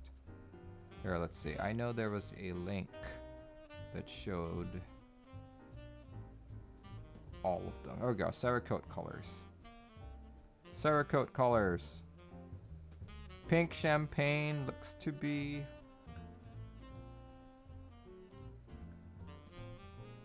I think pink champagne is going to be the closest you get to that. Yeah. Yeah, that's rose gold. Tigerman says, Merlin, do you have a website? No, I do not, but I just do YouTube and Twitch. Alright, so this one is also ending relatively soon. A little bit later than the 7V. You got till May 9th to do this. Estimated shipping time is December 2020. So not only is this GB running later, but it's also delivering sooner.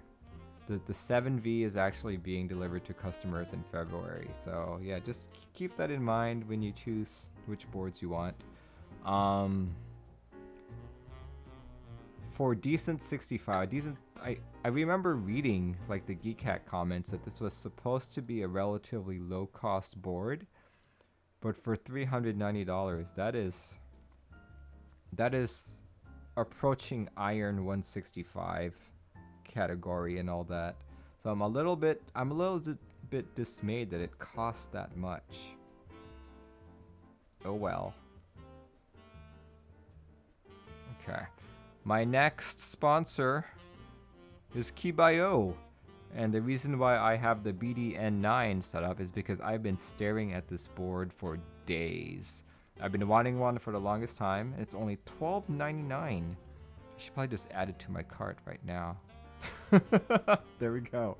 There we go. The reason why I want this is because it's got 2 rotary knobs, and I've been... there we go. I've been wanting something with rotary knobs for the longest time. I had such fun with it on my Satisfaction 75, but if you guys caught my Sunday stream, yeah, you might have noticed that I bricked my Satisfaction 75. I flashed the latest QMK default on it, and it worked for a bit, but the OLED just kind of crapped out on me, so I'm like, huh, that's weird. Replugged the board in, and the board wouldn't type anymore, so I need to reach out to Canon Keys for some customer support. So I could definitely use another board with knobs. So why stop at 1? Why not go for 2? But I usually recommend, let's see, what product do I usually recommend? I usually recommend the peel away sockets for Pro Micros, because these will save you a ton of time and a ton of stress. If you guys caught my Saturday stream, I built one of these. Let's see. Let's actually pull it out. Actually, I didn't build the whole thing. I just built half of it because I needed something for my Crunker needs. I like to play Crunker. It's a cheap online FPS. This has improved my headshot by at least 100%. I'm now at the top of my game. No one can beat me. I'm now elite gamer. I wish. But yeah, definitely check out Keebio. He is located here in the United States. From what I've heard, he is shipping like normal. Alright, my next sponsor is Zeal. Zeal is well known for his expensive boutique switches. Telios, Helios, Roselios. Man, I just lose track of all of his naming, but I also have a lot of his switches. In fact, I think most of my top tier boards are all Zeal switches. I have like a bunch of Zelio V2s, a bunch of Zelio V1s. My Doro has Helios, my NK65 has Telios. I actually just built a board for Olivia with turquoise as well. Yeah, so I'll definitely check out Zeal. I did notice though, the good thing about Zeal right now is he is a very, very fast shipper and he uses DHL. While he is expensive, you can get your stuff a lot quicker than most vendors. But if you can afford to wait a while, I would recommend just buying his switches through Drop. Normally, Drop has better deals than even Zeal sales, actually. Let's see. I see a bunch of comments here.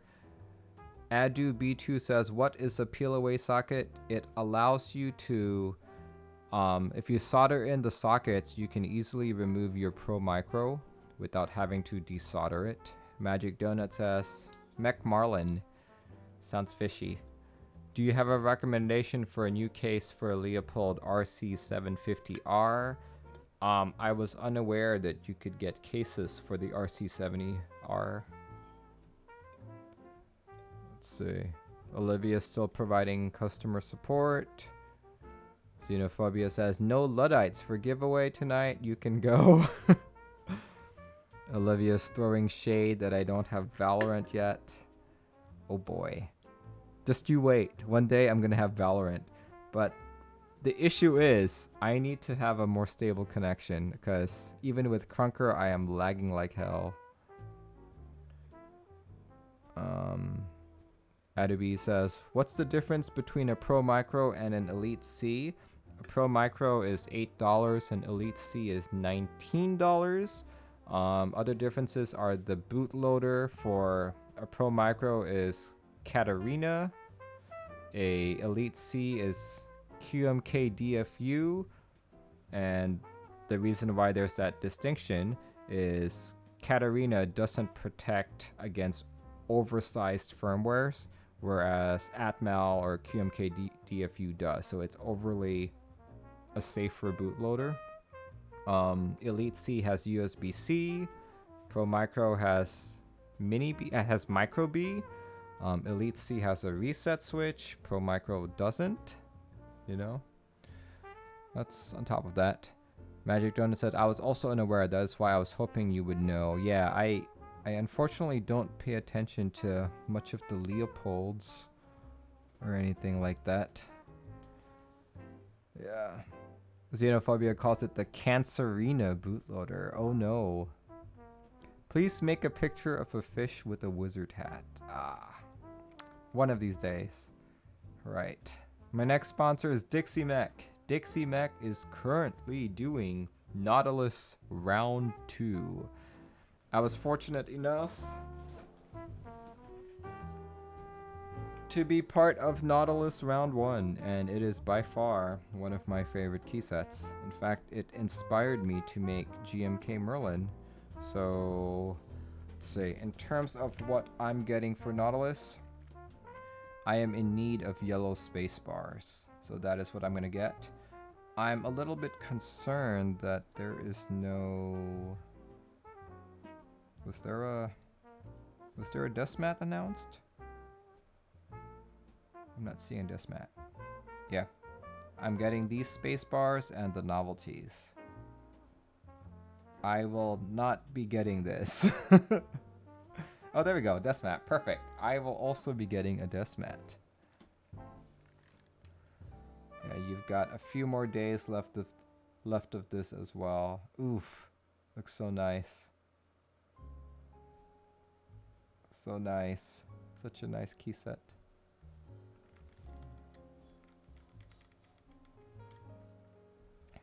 Alright, let's see. My next and last sponsor is Project Keyboards. And Project Keyboards finally updated their landing page. Starting May 1st, they will be doing a group buy for a GMK Masterpiece. A lot of people have said this is quote-unquote the better GMK Striker.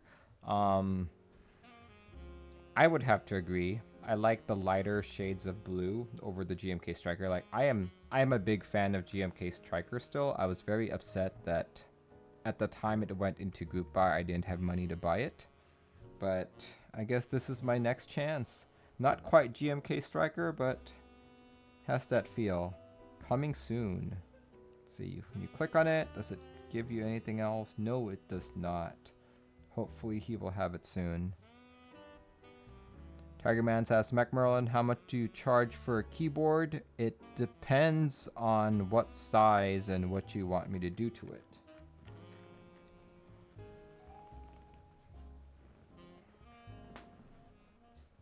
Zark says, I wish people would do stuff other than GMK. Well, you know, I guess you have to convince the community of what people like. Like, my favorite profiles are Cherry, DSA, and XDA, and Cat. So I guess, yeah, those are my four favorite profiles.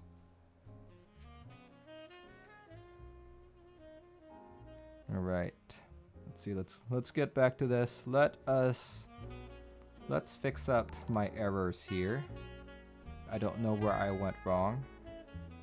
Ooh, we got another subscriber. Shando8201 has subscribed. Thank you so much. Alright, let's do this. Where did I go wrong?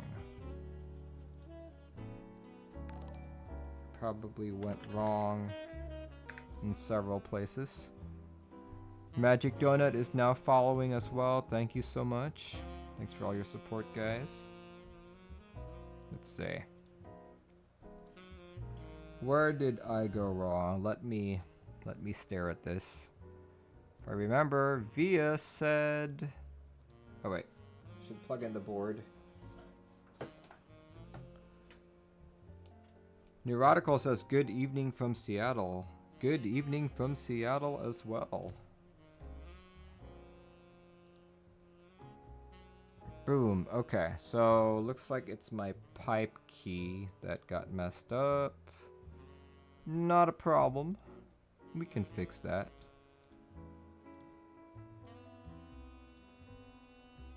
So 10, 11, 12.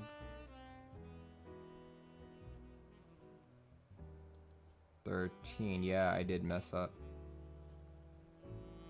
Goes 10, 10, 11, 12, 13.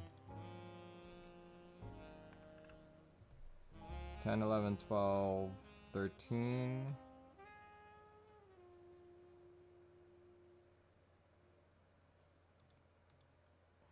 Then it goes 3, 6. 3, 6. Hold on. Confused. Confused. Let me do this slowly. 3, 0, 3, 1, 3, 2.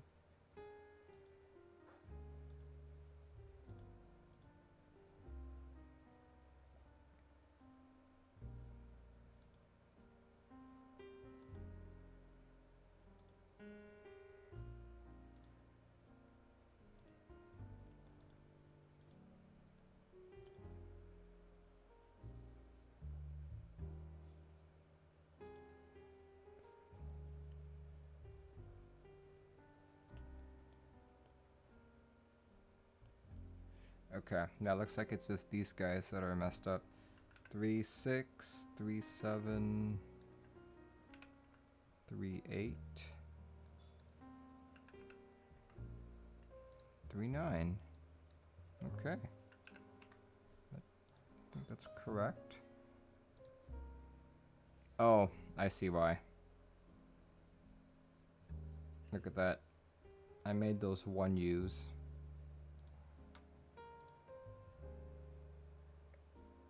Undo. This is actually a 1U key.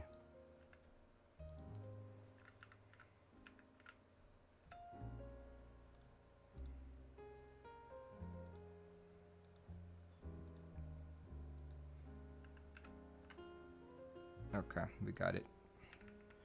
We got it, folks.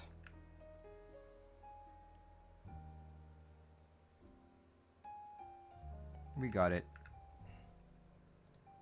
I wasn't actually matching the layout as I thought I was. So now with that, we just have to re-download the JSON. Oops, not there actually. Let me bring up the other repo. The other repo.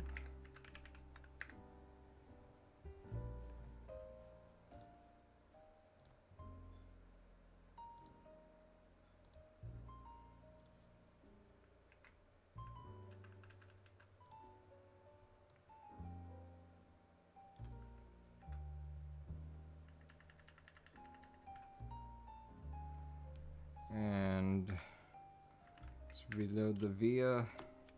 Let's unplug the board. Actually, we should just close VIA. Because what happens, I found that if you reload multiple JSON files with the same name, it will all show up in VIA. It doesn't just override what's already there. So let's do this. Okay, looks good. Hit configure, plug in the board. Looks like it's detected. Boom! It works. That's the way I like it.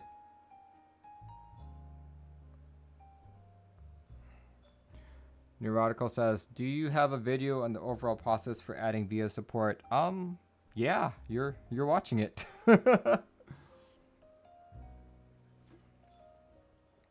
Mtro Time says, but you don't have 2 buttons. I don't. I need to add in the other potential layouts, which we can do right now, actually. Let's see. Visionaire says, that's the way. I like it. All right. Okay. Let's see. Here, let's just do this really quick. You guys can see the beauty of VIA. You guys can see all the LEDs, right? Let's test that this works. I want yellow because it's a yellow board. Yellow! There we go. Yellow on yellow. Actually, it would be better if it's white. There we go. Let's do white. There we go. White.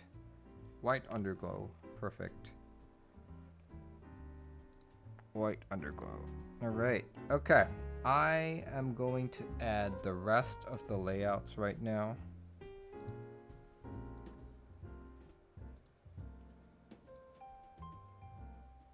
Let's see.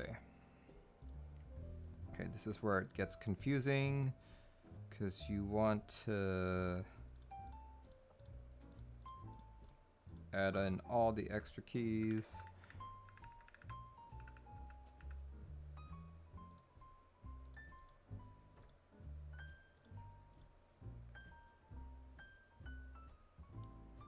Go, let's do split backspace.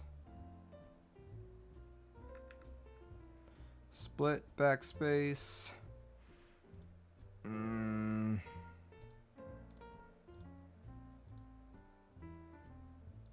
ISO.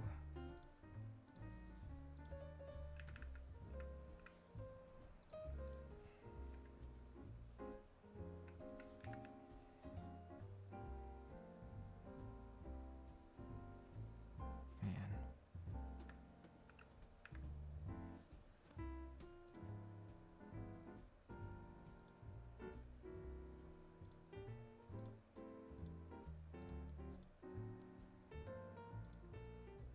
.75. Oh no, that's not right. It's a 1.25 key.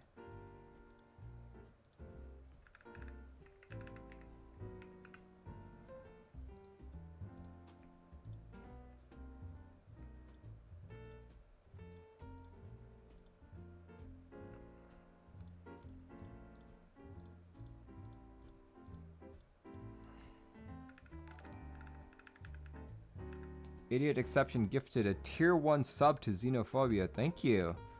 And congratulations, Xenophobia. You are a subscriber yet again. Okay. Since this is such a big board, I'm going to have to... There we go. You know what? I can do this without looking at the firmware right now. There we go. We want to just add in every single support here.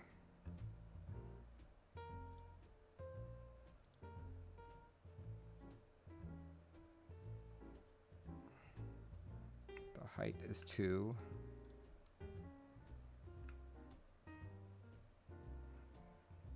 How hard is it to add RGB to the BND9? I wouldn't know without looking at it.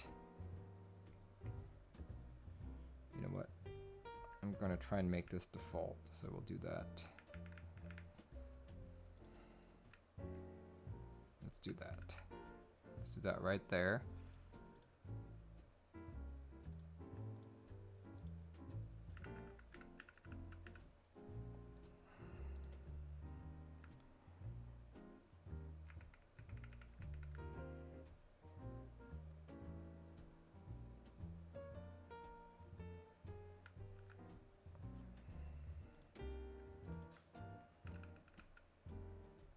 Okay. Now we want the bottom row. All the bottom row. Wait, what? Copy. Paste. There we go.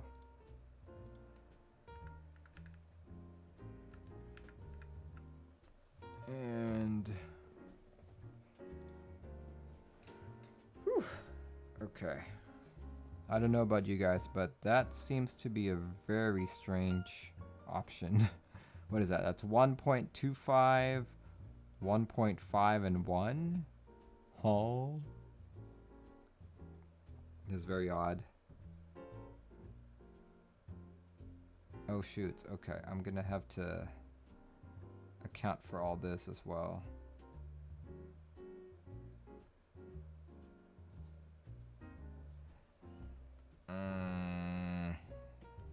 Okay.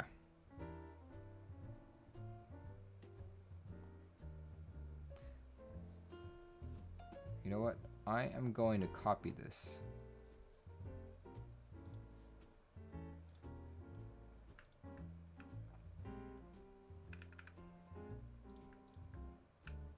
There we go.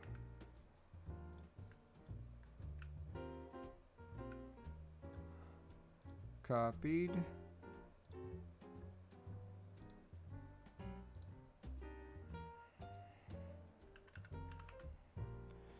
This board has so many layout possibilities.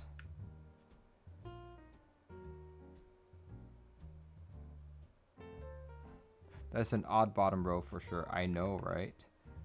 Yakbat says, hey yo to you too.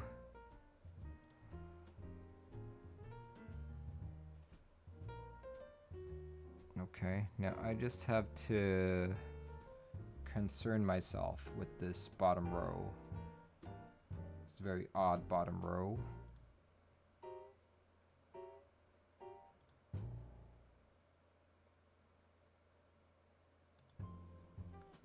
So up to there even, okay. Copy paste. Extends all the way to there. Man, this is not gonna be fun. Not gonna be fun to do. Okay. Does that look about right? Yes, it does. Good. Okay. Xenophobia says, I want to know the thinking behind a 1.25, 1.51 bottom left corner. I know, right? That's so weird. Because look, guys, look. Check it out. That's specifically done. So you could still use your 6.25U.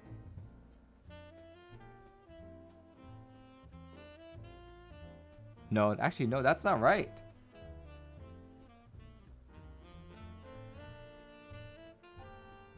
This top one is the 6.25. No, this is the 6.25. That's a 6. And that's a 6. Oh gosh, it's so hard to see. Wait, that's a 6.25. That's a 6.25. That's a 6. Then these two are 7s. Okay. Wow. Bottom row galore. Oof.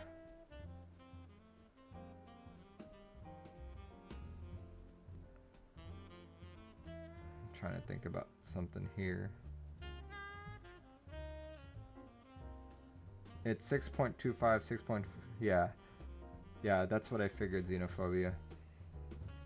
This is not going to be fun to support. This is going to be another one of those. Supports a bunch of bottom row configurations. Olivia says, just why? Just why? Because it's Wheatfield. Yeah, this makes it difficult for VIA, because typically, if this had better support or more neatly arranged support, I could make the orange its own group. I could make the space bar another group, and I could make the yellow another group. But what's going to happen is I'm going to need to factor in the orange, the red, and the yellow all together as one group. And that's going to result in 1, 2, 3, 4, 5, 6, 7 or more options, because I have to consider the different permutations. Ugly.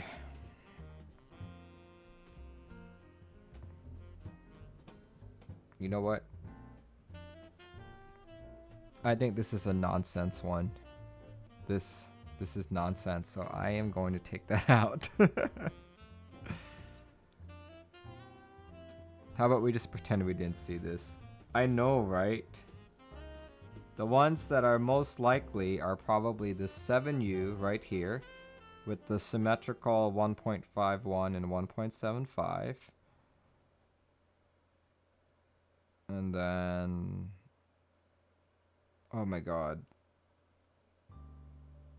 What an ugly layout.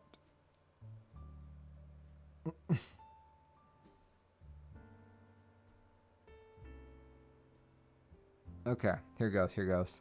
Let's try and do as many of the permutations as we can. This is going to be like a 10 option group. We'll start with the 6.25 permutations. So that's one variant of the 6.25. Another variant is this, done with the 1.5, 1.5, 1, 1. Which I already have, great. Oh wait, that's the exact same one that I did. It's this guy right here. 1.25, 1.51.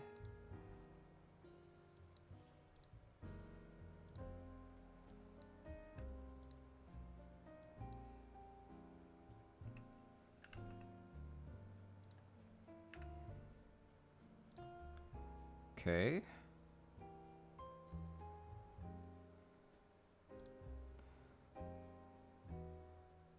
That's not even sensible. I know, right? That, so that's a permutation.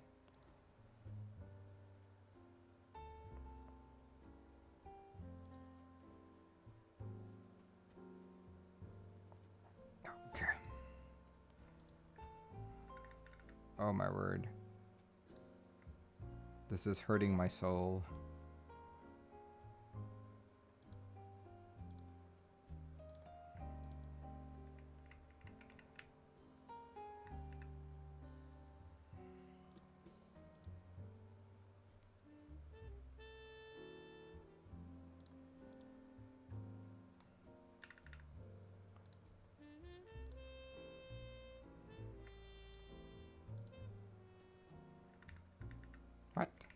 What did I do there? Do, undo, undo. There we go.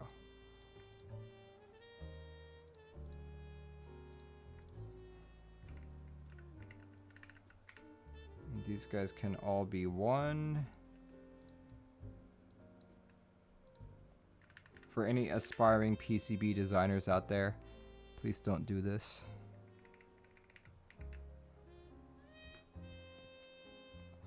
Please don't make a PCB and try and do as many layouts as you can, because you think people will more likely buy your board. Because, oh, it appeals to a greater number of people. Okay. Okay, now I have to do all the 1.25 ones.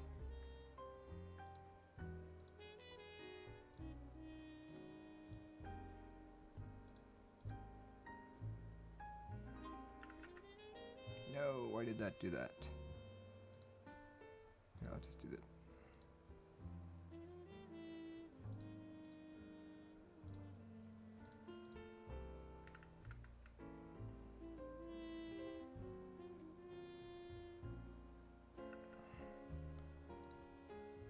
.25, 1.25. Whew.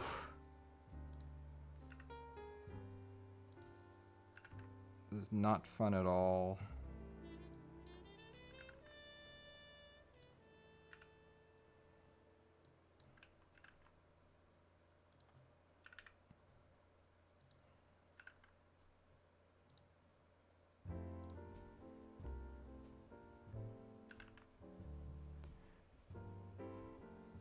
Sanguine is life.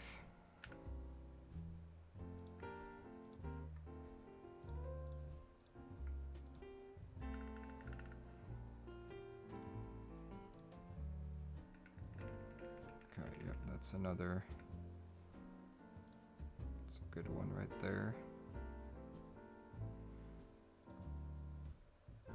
What the hell is this? Look at this, guys. That's 1.5, 1 and 1.5. Oof. And what is this? 1.5, 2.25, and 1.5? No way. No way. Tiger says GN. Well, good night to you too. Okay. Okay, for the interest of time, I'm probably just going to do only the permutations that have the 1.25U. Actually, no, in the interest of time, I'm just going to do no bottom row, because I do want to show you guys how the groups are done, so let's just do that. Let's just take it out for now. I will work on this on my own time, but what you want to do here is, let's see, this is going to be, let's see,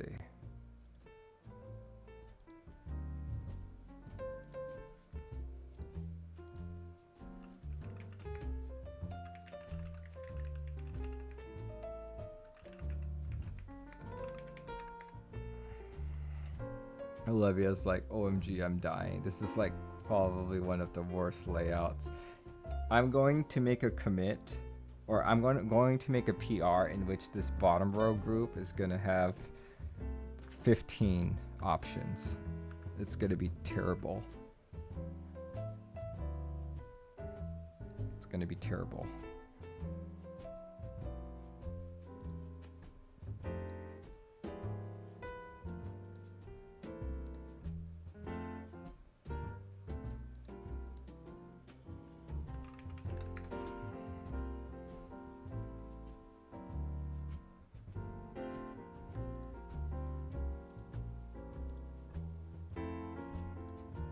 Alright, here we go, okay. We need to figure out what these two keys are. It's 1, 2, 3, 4. 1, 2, 3, 4. So they're 4E and 4D. 413 and 414, okay. 413 and 414. Okay, here we go. Let's do this. That's one of them. For left shift is going to be 1 0 and 0. Oh, wrong one. 1 0 and 0 3. That's good. And then for these guys right here. Oof. Okay. Crap, I think I might actually have to take apart the board to poke away at this. Okay, anyway, here. In the interest of time, we are going to do this.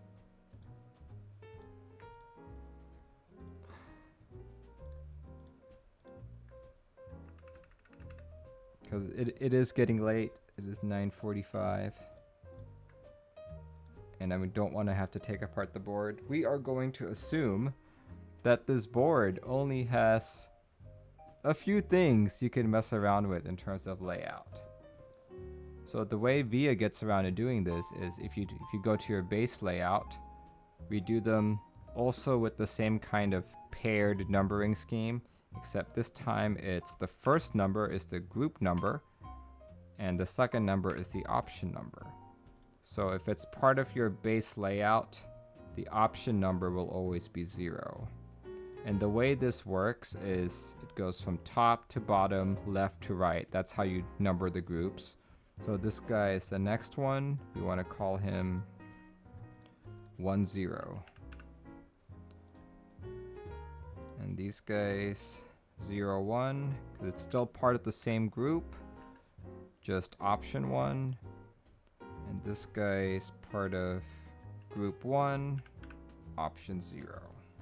Or no, not option 0, option 1. Okay, let's save all that. Ugh, okay. Yeah, this sucked. This sucked big time. Why? Why? Why would you have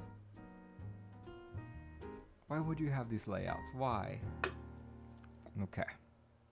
Now maybe I'm not a avid 96 user. That's why I can't understand why the need for those layouts. But seriously, I feel like most people can get by with this, right? That should be all that you need. Like this and the 3-1Us. Those are the only 2 layouts you need for 96 key. Okay. Let's just add this to VIA so I can get going.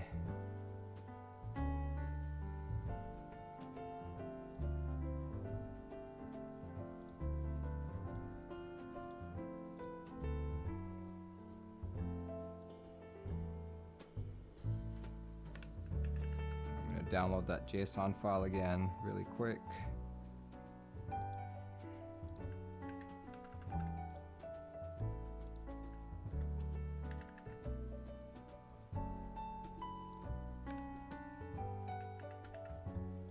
And what we need to add on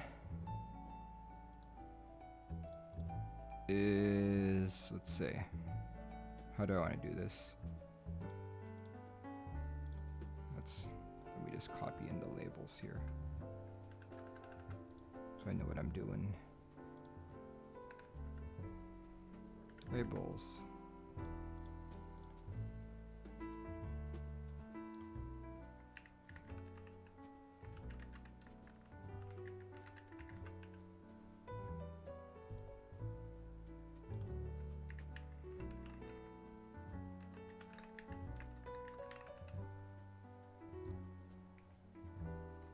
Okay, so with that, I should be able to load it back up. Great. And now, when I click on layouts, yay! It works. And split left shift. So that's how you guys get it going. For all that, I will need to add this guy right here so we can get our enter keys, the right shift, and also the 15 option bottom row. But oh my god, I did not realize how long that would take. Okay, I know he did sell a bunch of these boards and people have been complaining about how hard it is to program even with Bootmapper client. So hopefully with this in the mix, Donutcables customers will be much happier. Let's see. Oh boy. QMK is greater than BMC. Says Xenophobia. Very much so. But if you want to make quick changes, BMC still trumps QMK in that aspect. Alright guys, let's see how many people are reviewing tonight. 38 viewers. Awesome. I know this was a longer stream than usual. Christopher says you're going to have flashbacks weeks after you're done with this. I know, right? Just stupid layouts. Stupid layouts. Yeah. No, I've noticed that bootmapper client boards, especially ones that have been completely copied over, tend to be difficult. Like, maybe not difficult to port to QMK, but tedious, super tedious. That's why it's like people like Singa and TGR, they still do bootmapper client, but the difference is they actually make the matrix sensible and they give good layout, so it makes the whole process much simpler. I feel other people should follow in their footsteps. But more importantly, you shouldn't make any more bootmapper client boards. AduB2 says, you think you're going to get that macro pad and do a build stream? Yes, I've added it to my cart. I'll be purchasing it after the stream. It's only 12 bucks. So you can see I've been building lots of macro pads lately. Got the Sweet 16. I got half an iris. I've got an MB17. Let's see. I had the clue board one here earlier. Nope. Oh, I got the FM2U. Lately, it's all just been about smaller projects, just because they're fun. Look at that. So far though, out of all the smaller projects I've done, the Sweet 16 has been my favorite just because of the 3D printed case. I looked on Thingiverse and I did find that there are 3D printed cases for the iris. So I may ping my coworker who made the case for me here and see if he'd be willing to print me a case. We'll see. We'll see. Anyway, thank you for watching, everyone. I know this was a longer stream than usual. Stay tuned for my next stream this coming Thursday. Hopefully I will have my Nintendo Switch all set up. I realized last Thursday that I needed a second monitor for it, and if I had my second monitor up, I'm like, how am I supposed to monitor Switch? Or Twitch, I mean. So hopefully this Thursday I will have that set up and we'll play some Animal Crossing. Alright folks, I will catch you on Thursday. Ciao!